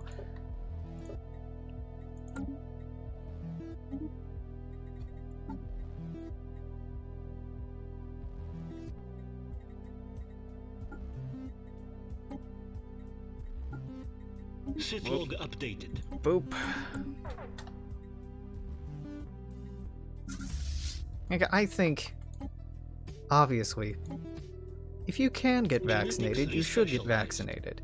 Not because it's an existential threat or like any of these other completely valid reasons, but there are people out there who cannot get vaccinated, whose immune systems would not respond well to the vaccination, or they'd be at a higher risk of actually contracting the disease. It's the same reason why you should be vaccinated against any other disease. It's not about you, it's about your community. It's about your neighbors, it's about your friends, family, and strangers, and just trying to keep them safe, or mitigate the harm and risk that you present to them. That's all. That's all. Also about installing 5G in your brain so the government can control your thoughts. Very important part of it. Very important part. Gotta get that 5G installed.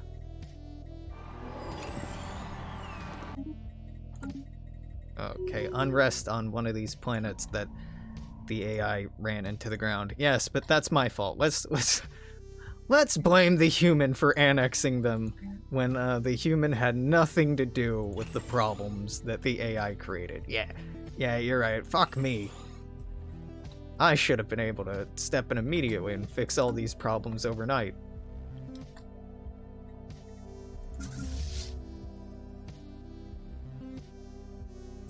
Scientific progress attained. I actually can't tell if genetically homogenizing species is helping or not. I feel like it is, but also I realize that could just be some wishful thinking, like me just desperately wanting it to work.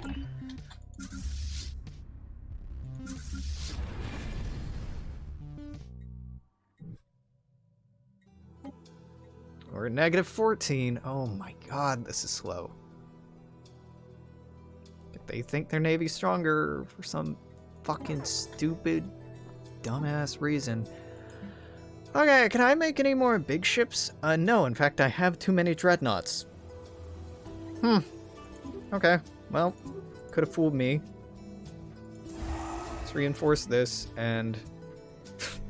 oh my god, this needed to be reinforced.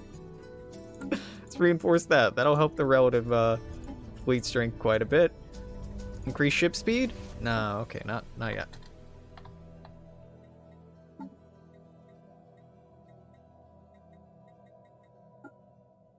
This is one of the reasons why I prefer playing homogeneous species, why I don't do migration treaties typically, why I just play human and just like don't integrate other species, because it gets messy and the AI is bad.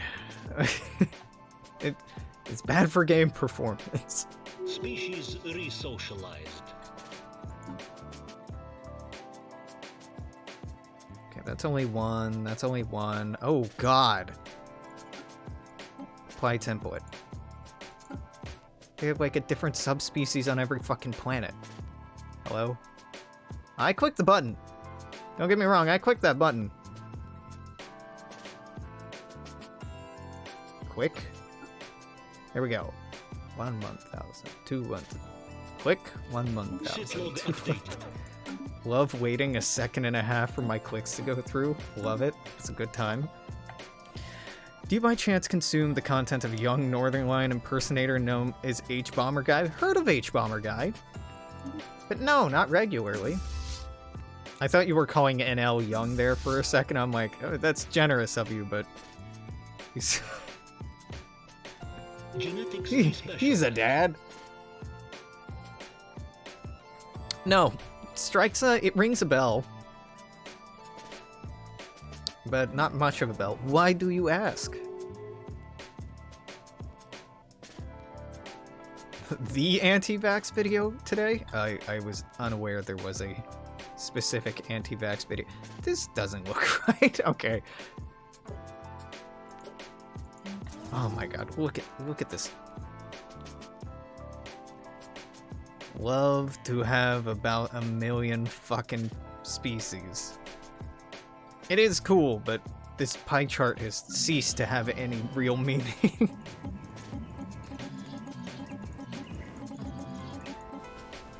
Wow, there's like no humans on Fitzroy's world. It's a tomb world. Yeah, that'd do it. That'd do it. 100-minute deep dive into the origin of anti-vax. Oh god. It sounds like it could be informative. Also sounds kind of painful. Couple of industrial districts. Don't need any more ag districts. Then we need some jorbs. Gotta go make some jobs. Talking about jobs? Yeah, get one of those. Bother me later. Seriously, I've not lost a single ship. Not a single ship, and the AI is still rallying, insisting that I should surrender any day now because relative fleet strength. Buddy, I'm telling you, I'm not the one that should be surrendering. Let's upgrade Seoul and Irasia to Eternal Citadels. Completely unnecessary. You know, they haven't even set foot in my space. Not really setting foot if you do it with a ship, huh? They have not incurred into our space at all. And yet. Scientific progress attained. It's such a shame. There's so much that's cool about Stellaris. That's a lot of fun about it. That's exciting about it. And then, you know, when you start getting in the reeds, a lot of that starts evaporating or falls to the wayside because of larger complaints like game performance or stability or AI competitiveness. And it's really a shame. And this is part of the reason why I get so frustrated with it, is it's a good idea for a game. Right? It's a very good idea for a game. And I love the idea of it so much. The thing itself, however, I find pretty consistently frustrating and disappointing. Scientific progress attained. That's not mineral, that's a synthetic crystal that it's saying it doesn't have enough of.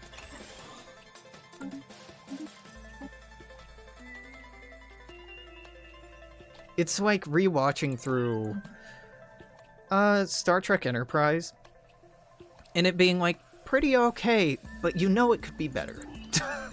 And you want it to be just a little better than it is, and it's never going to be that little bit better.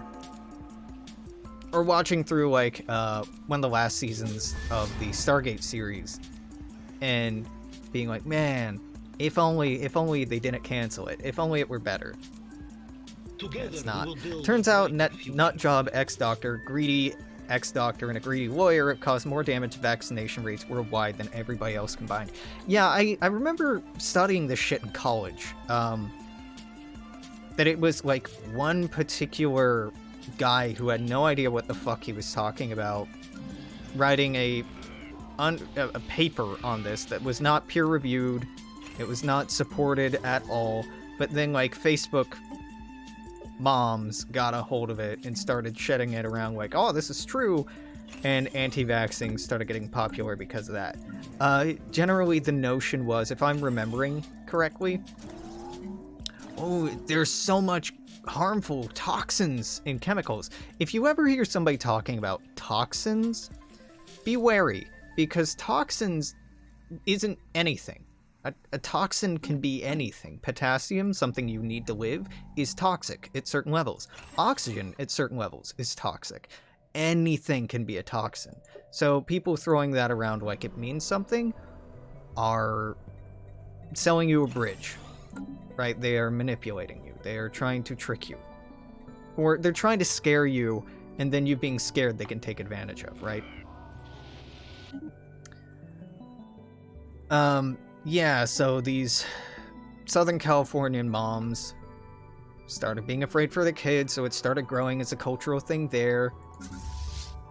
And there's a whole, holistic medicine movement that's really grown out of that, with alternative, natural, herbal remedies, as if they are healthier than, modern pharmaceuticals, which sometimes they are. But also, you look at a lot of these things that people are drinking in teas or using as supplements that they think are healthier for them that are actually quite toxic. Like fuck, even stuff in root beer, if you get enough of it, are carcinogen. Like, it's everything. It's fucking everything can be deadly in the right combinations. But Americans are pretty uneducated. Americans are conditioned to have very knee-jerk reactions to things and be very afraid of things. We're very easy to manipulate by our media because we have been raised to believe in our media, to be manipulated by our media, and be very critical of anyone who isn't manipulated and gaslighted by our media. So if somebody comes along and they have a decent understanding of, the vocabulary that's effective at modifying people's behavior and mollifying them into certain modes and certain practices of consumption, then they can use that to get people to do something that's, wildly irresponsible.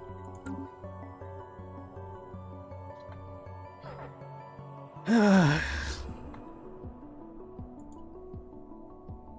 it's pretty exhausting.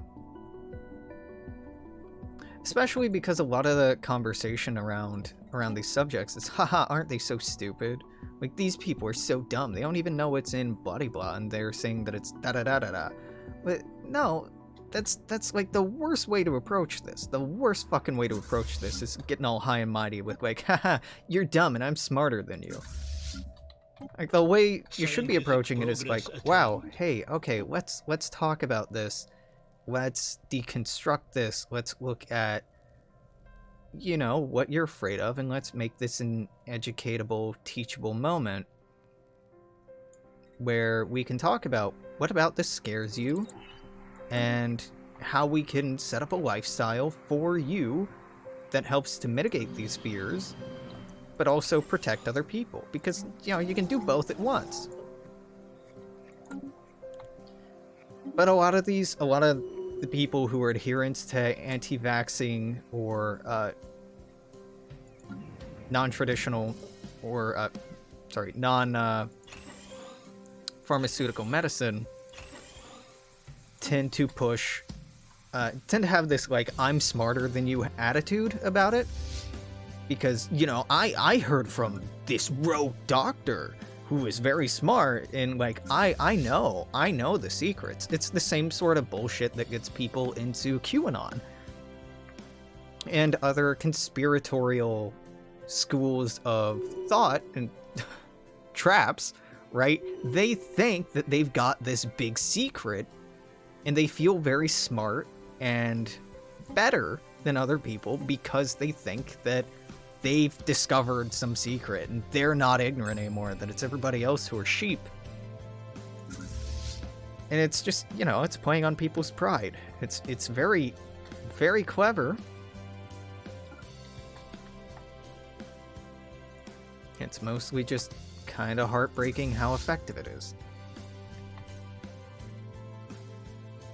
Because, you know, people want to be different. People want to be smart. People want to protect their family and their loved ones and, you know, the things that they value and find important and make them feel safe. People don't want to live in fear, but yeah. You do anyway. Paper was written with the pretense of researching connection between autism and intestinal problems, and he happened to run into the MMR vax causes autism thing. Yep, that's right. I forgot that autism had something to do with it. But yeah, this was like in 98, right? This is an old paper. But it really just started taking a while to get circulating. I that 98 figure is probably wrong if you're watching this on YouTube. Don't take that verbatim. But initially it was what was it? Some vaccines have MMR vaccine has like a tiny amount of, oh god, it's a metal that's liquid at room temperature. It's used in thermometers a lot. It's wildly toxic if you get a lot of it. But it's used as a stabilizing agent in the vaccine. It was 98. Holy shit, my brain worked good. Good brain, Alex. It's been years since I read about this. Holy fuck. I can't remember the name of this chemical that I want. Mercury. It's mercury. There we go. Mercury. Yeah, mercury. Tiny amounts of mercury. And this guy, Andrew Wakefield, apparently, claimed that this tiny amount of mercury was related to a rise in autism rate. And this is... it's bad statistics, right? This is... I was talking about the other day, doctors are kind of stupid people. Not especially stupid, they're just as stupid as the rest of us. When doctors are in school studying medicine, they are typically not studying statistics. And if they're not studying statistics, then they shouldn't fucking comment on statistics. Because, like, it's the same thing with you'll see charts over time showing, like, number of left-handed people over time goes up. Does it mean that more people are genetically inclined to be left-handed? No. It means that social conditions have changed so that they're not punished at a young age for being left-handed, so the number of people showing that trait goes up. Same thing with like the number of queer people per capita in the United States. It's going up. Is it because like they're turning the frogs gay with stuff in the water? Yes, no, it's not that. It's because social conditions have made it less punishing, less dangerous to be gay or queer or trans than it used to be. So a lot more people, myself included, feel safer exploring those aspects of our identity, exploring those aspects of ourselves, and doing so openly, and not fearing that we'll lose our jobs, our friends, our family, or our lives in doing so. And autism, it's not new. It was just often identified as other conditions, as this or that or this or that. Like you look at the number of people diagnosed with ADD, ADHD in the 90s. And yeah, there are some strong arguments for a lot of those cases being misdiagnoses of being on, you know, having some social disorder. Femboys on TikTok are turning our boys gay. Now that might be true. It's Sparta. Uh-oh, Sparta sounds like it's close to me. That's a very human sounding name. Sparta. Sparta. In fact, this might be one of my systems. Nah, it's way the fuck over here. This isn't my problem. Source of the Unbidden have shown up in Sparta. Sounds like somebody else's problem, not my problem.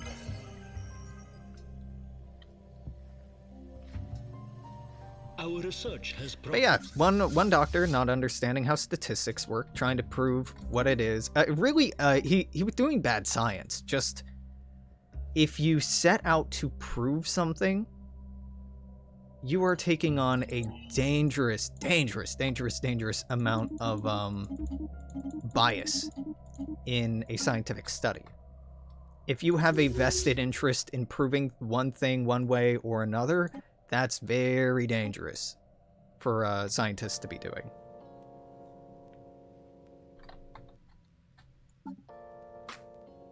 Because then you start skewing your results, then you start seeing something where it's not. Then the excellent, very creative part of your brain that makes humans so remarkable with our propensity to create narrative and story where none exists will do exactly that. And it'll frick you up, buddy. It'll frick you right up.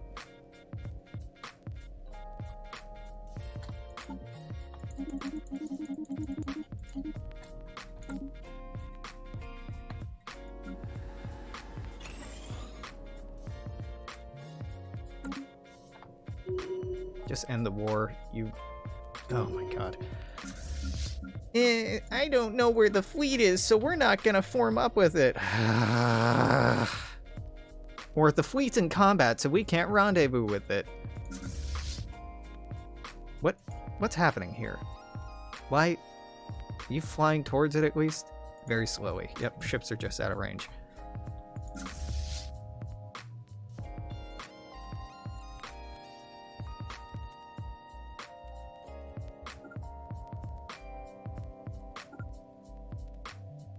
What do you mean, no orders? No, go take that.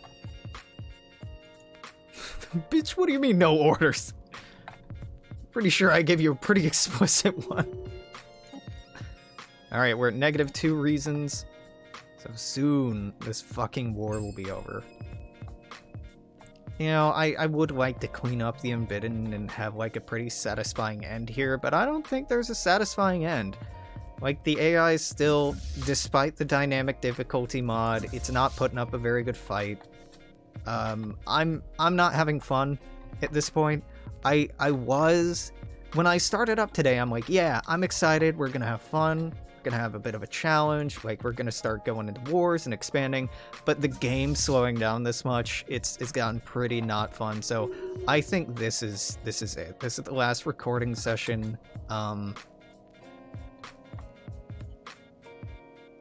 Yeah, you know, if there are people watching this on YouTube being like, you know, I really wanted more of this, or I really want more Stellaris, I'm potentially open to it, but you gotta be specific with what you want.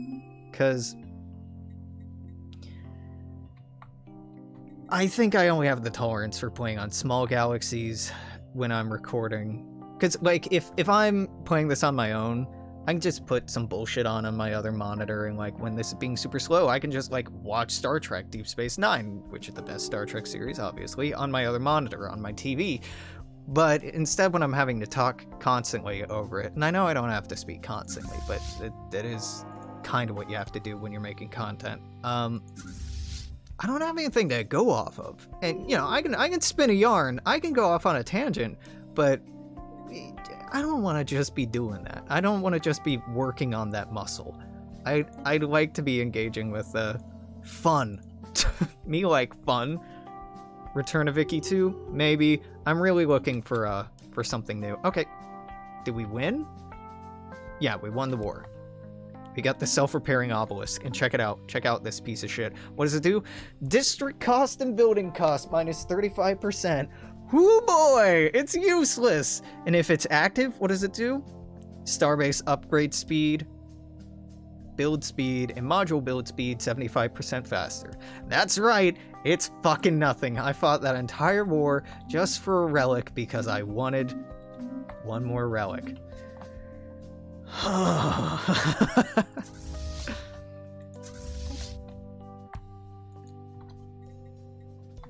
Well, let's send everyone home. Let's merge up the new fleets. Do you have like a massive backlog? What's going on here? Yeah, you kind of do. Cancel all this. I think a lot of these at Sol, yeah, we're destined for Irasia, but just defaulted to building in Sol instead. That's dumb. Yep, that's exactly what happened. It should be building in Irasia. Why should it be building in Irasia? Irasia, or Iras, has the precursor shipyard uplink. So this can be producing 19 ships at any given time, whereas Sol can only pump out 7. So the game should have queued it up at Iras, but because it recognized Sol was closer, it for some reason thought that was a better place to build it. I kind of get the logic there, but no. Admiral skill, oh yeah, that's terrible. Switch out that strategy. Give me artillery.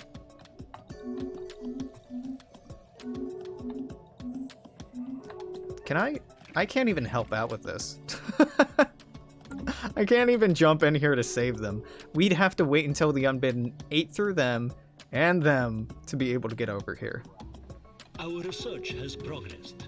And still no one has unlocked the L gates. The mid-game crisis never happened. None of these sleeping or fallen empires are waking up. This has been a very pretty uneventful game as far as major events go. Okay, here's a resolution.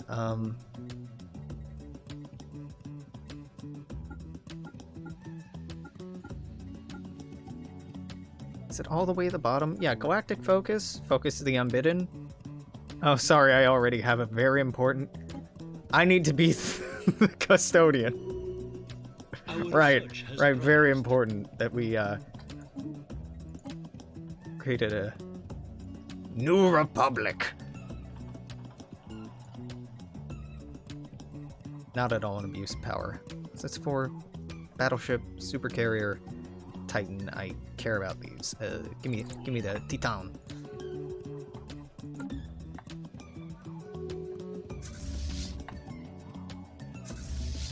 Merge. Okay, yeah, only 10 ships left. Great.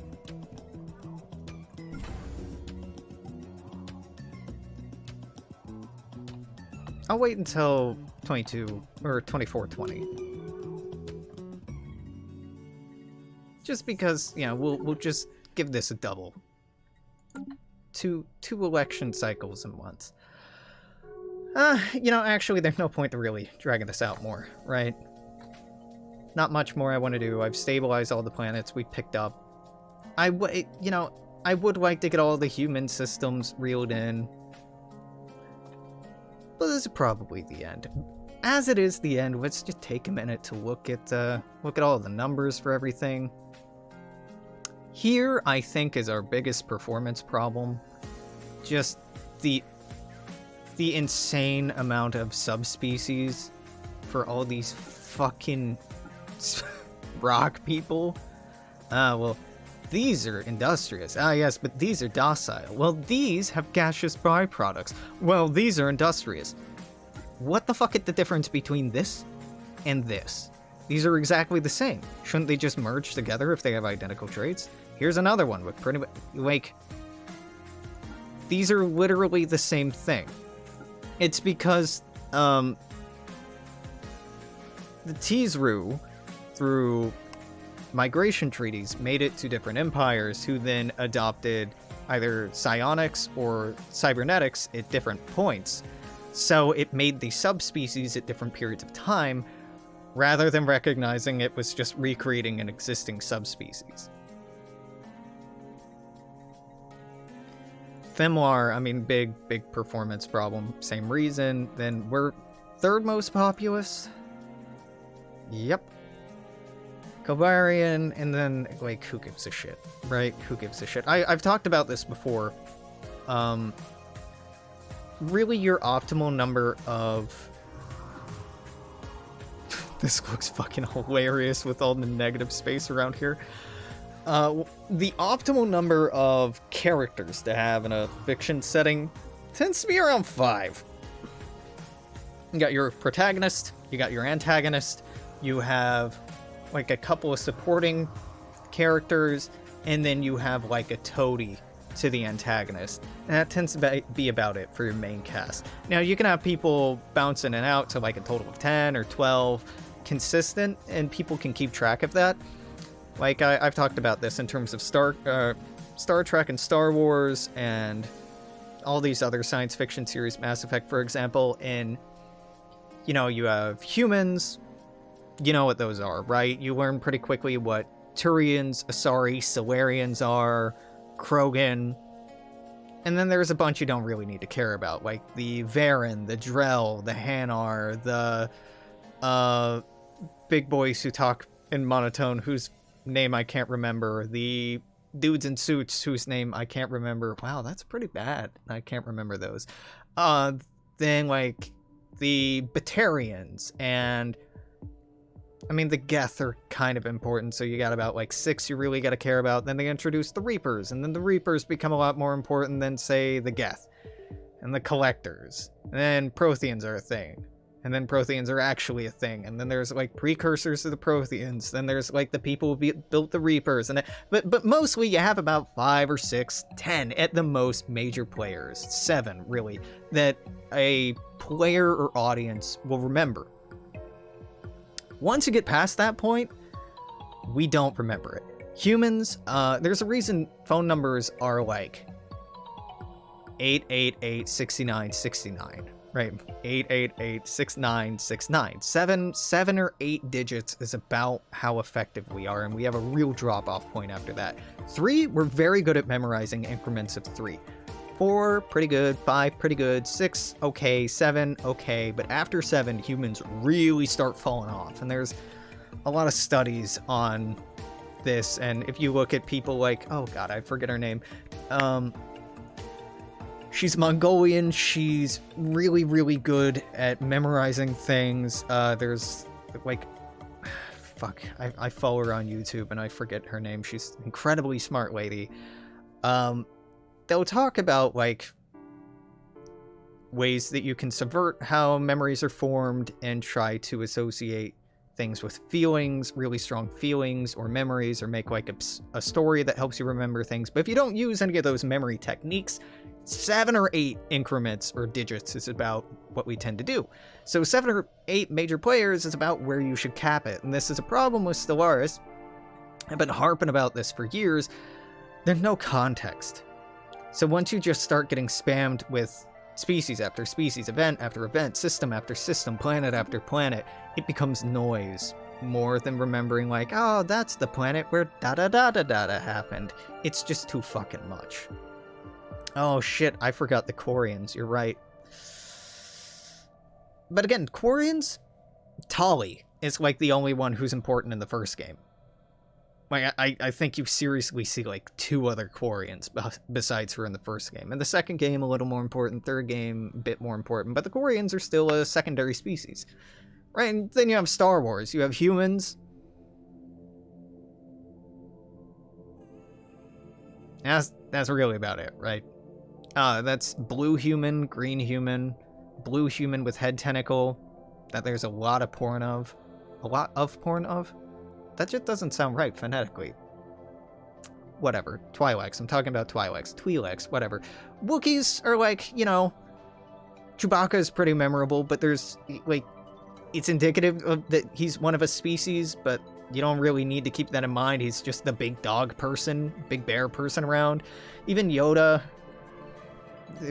His species is literally Yoda's species. Star Wars does this really well, where... There's humans, and then, like, incremental singular characters who look interesting. But the audience doesn't have to remember what they are or the context about them because the audience is children. Pokemon is a rare exception to this rule where there's, 150 of the motherfuckers and you have to remember what they are. Well, that's when you break down into the type system where you have, normal fighting. Let's see, in the original you had Psychic, Bug, Ghost, Poison, Electric, Water, Ice. Was Dragon a thing? No, Dragon wasn't a thing. Yeah, no, Dragon. Ground, Rock.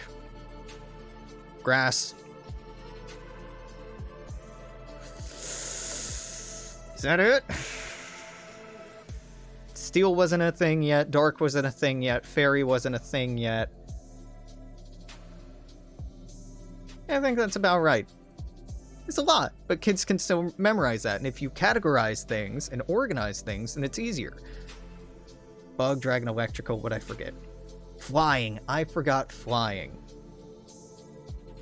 So it's 14, right? Bug, Dragon, Electric, Fighting, Fire, Flying, Ghost, Grass, Ground, Ice, Normal, Poison, Psychic, Rock, Water. I forgot 2. Well, fuck it. That's really an exception, right? That large number, and there's a lot of jokes about how the fuck are kids memorizing this stuff. I memorized species of dinosaurs as a kid, right? Like, you can do it if it's something you really care about, but if it's something you're presenting to an audience, yet you keep that number small. Especially if you have, like, a million other fucking things to worry about in the game. Like, who gives a shit that the Valorous Commonwealth of Kavberserg signed an agreement with the Azantian Assembly? Are these people I care about? Are they major players? No, then it probably shouldn't show up here. Like, this is just spam and noise and just needless amount of noise. It'd be like in Victoria 2 or EU4 if you got notified literally every time anyone signed any sort of treaty with everyone else. Instead, Victoria 2 had the nice idea of, like, newspapers that told you about what the great powers were up to. Did anybody read the newspapers? No, but it was a good idea. Or the message log down at the bottom that just keeps track of what's going on. I'd much prefer one of those than this bullshit spam that fills up Stellaris up here. But this is a problem that I don't think Stellaris can ever fix.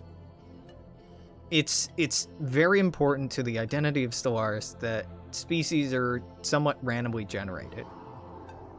So it's a different adventure every time, even though it's not. And they, like, when they talk about the design philosophy, this is something very core to the philosophy, and I don't think it works. Yeah, you know what? I'll go further. It doesn't work, and I think it's bad. I think it's shallow. I think it promises replayability in the same way that, like, having things generate randomly or procedurally promises replayability, but the replayability that it promises and it offers, procedural generation is... It's just like AI-generated stories. They don't make any fucking sense. They do weird, unexplainable things sometimes. They're really just a mockery of a real story.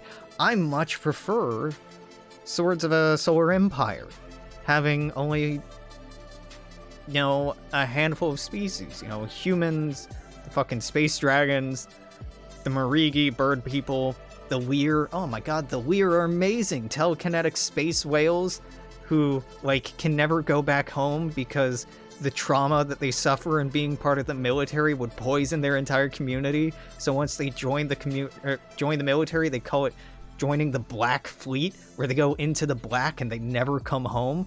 That's some metal shit. Or the insect people who have some really cool stuff. You get all this lore and context, and you get ideas for where your border should be, or who neighbors who, or all these other cool things that come into play. And this is a big part of the appeal of the Star Trek mod as well, is knowing that, well, the Klingons and the Federation won't get along at first, but the Klingons will learn to hate the Romulans more than you, so as long as they have a border, they'll fuck with each other and not you. And, trying to get the Vulcans, Andorians, and Tellarites and humans to all work together to form the Federation, and you already have the context and the stories, and you already know something about all these people because of the lore that's established, and it makes it really good. It makes it really exciting to be a part of it. But just having these random fucking symbols representing these random stand-in,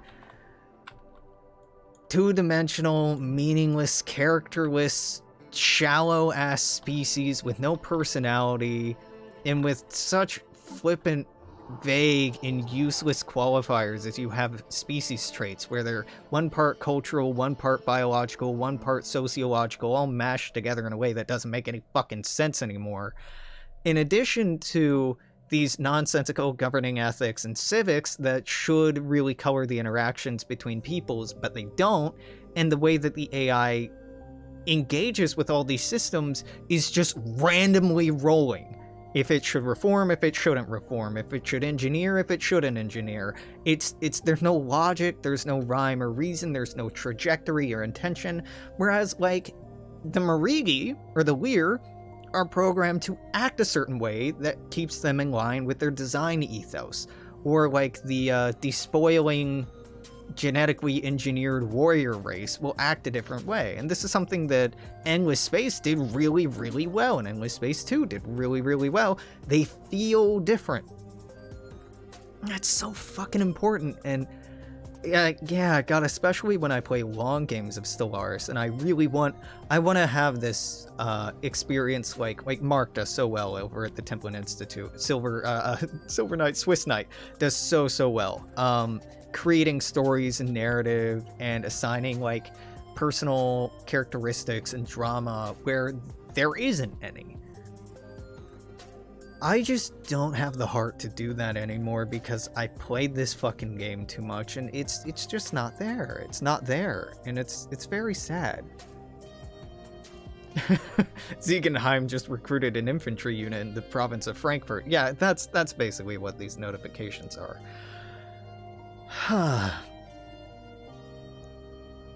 Yeah, so this is part of why I get so mad about Stellaris, is it gets so close to doing a lot right, but it misses. Its trajectory just isn't quite right, and it just goes veering off into space somewhere, and you get an experience that's pretty flat, pretty boring, pretty repetitive. It's a good game. It's a great game. I think it gets closer than most other games in the genre do to what it's aspiring to do, and it's truly aspirational and ambitious in what it's trying to accomplish and has been trying to accomplish, but it's a deeply troubled game. It's a deeply troubled game that has failed to really seize upon that promise and that potential, and I don't honestly believe that it'll ever get there. I hope that it does. I really do, but it's, 10 years old? It's almost 10 years old now? I don't think it'll get there. I don't. So on that very optimistic note, it's a great fucking game. If you disagree with any of the sentiments I'm thrown out there and you've watched through 2.5 hours of this segment, let me know. Obviously, if you really want to see some more Stellaris, really want to see something specific from this game, or a specific mod, or specific whatever the fuck, or have questions, let me know. I'm more than happy to engage with that. But I think this is it for our Solar Interstellar Congress run. It didn't go how I wanted. The dynamic difficulty mod is... It's a band-aid. It's a band-aid for a mortal wound, and it helps, but it's never gonna fix the root issues of the game. So until later, I'm gonna say toodaloo, take care. I'll see you then. Bye-bye.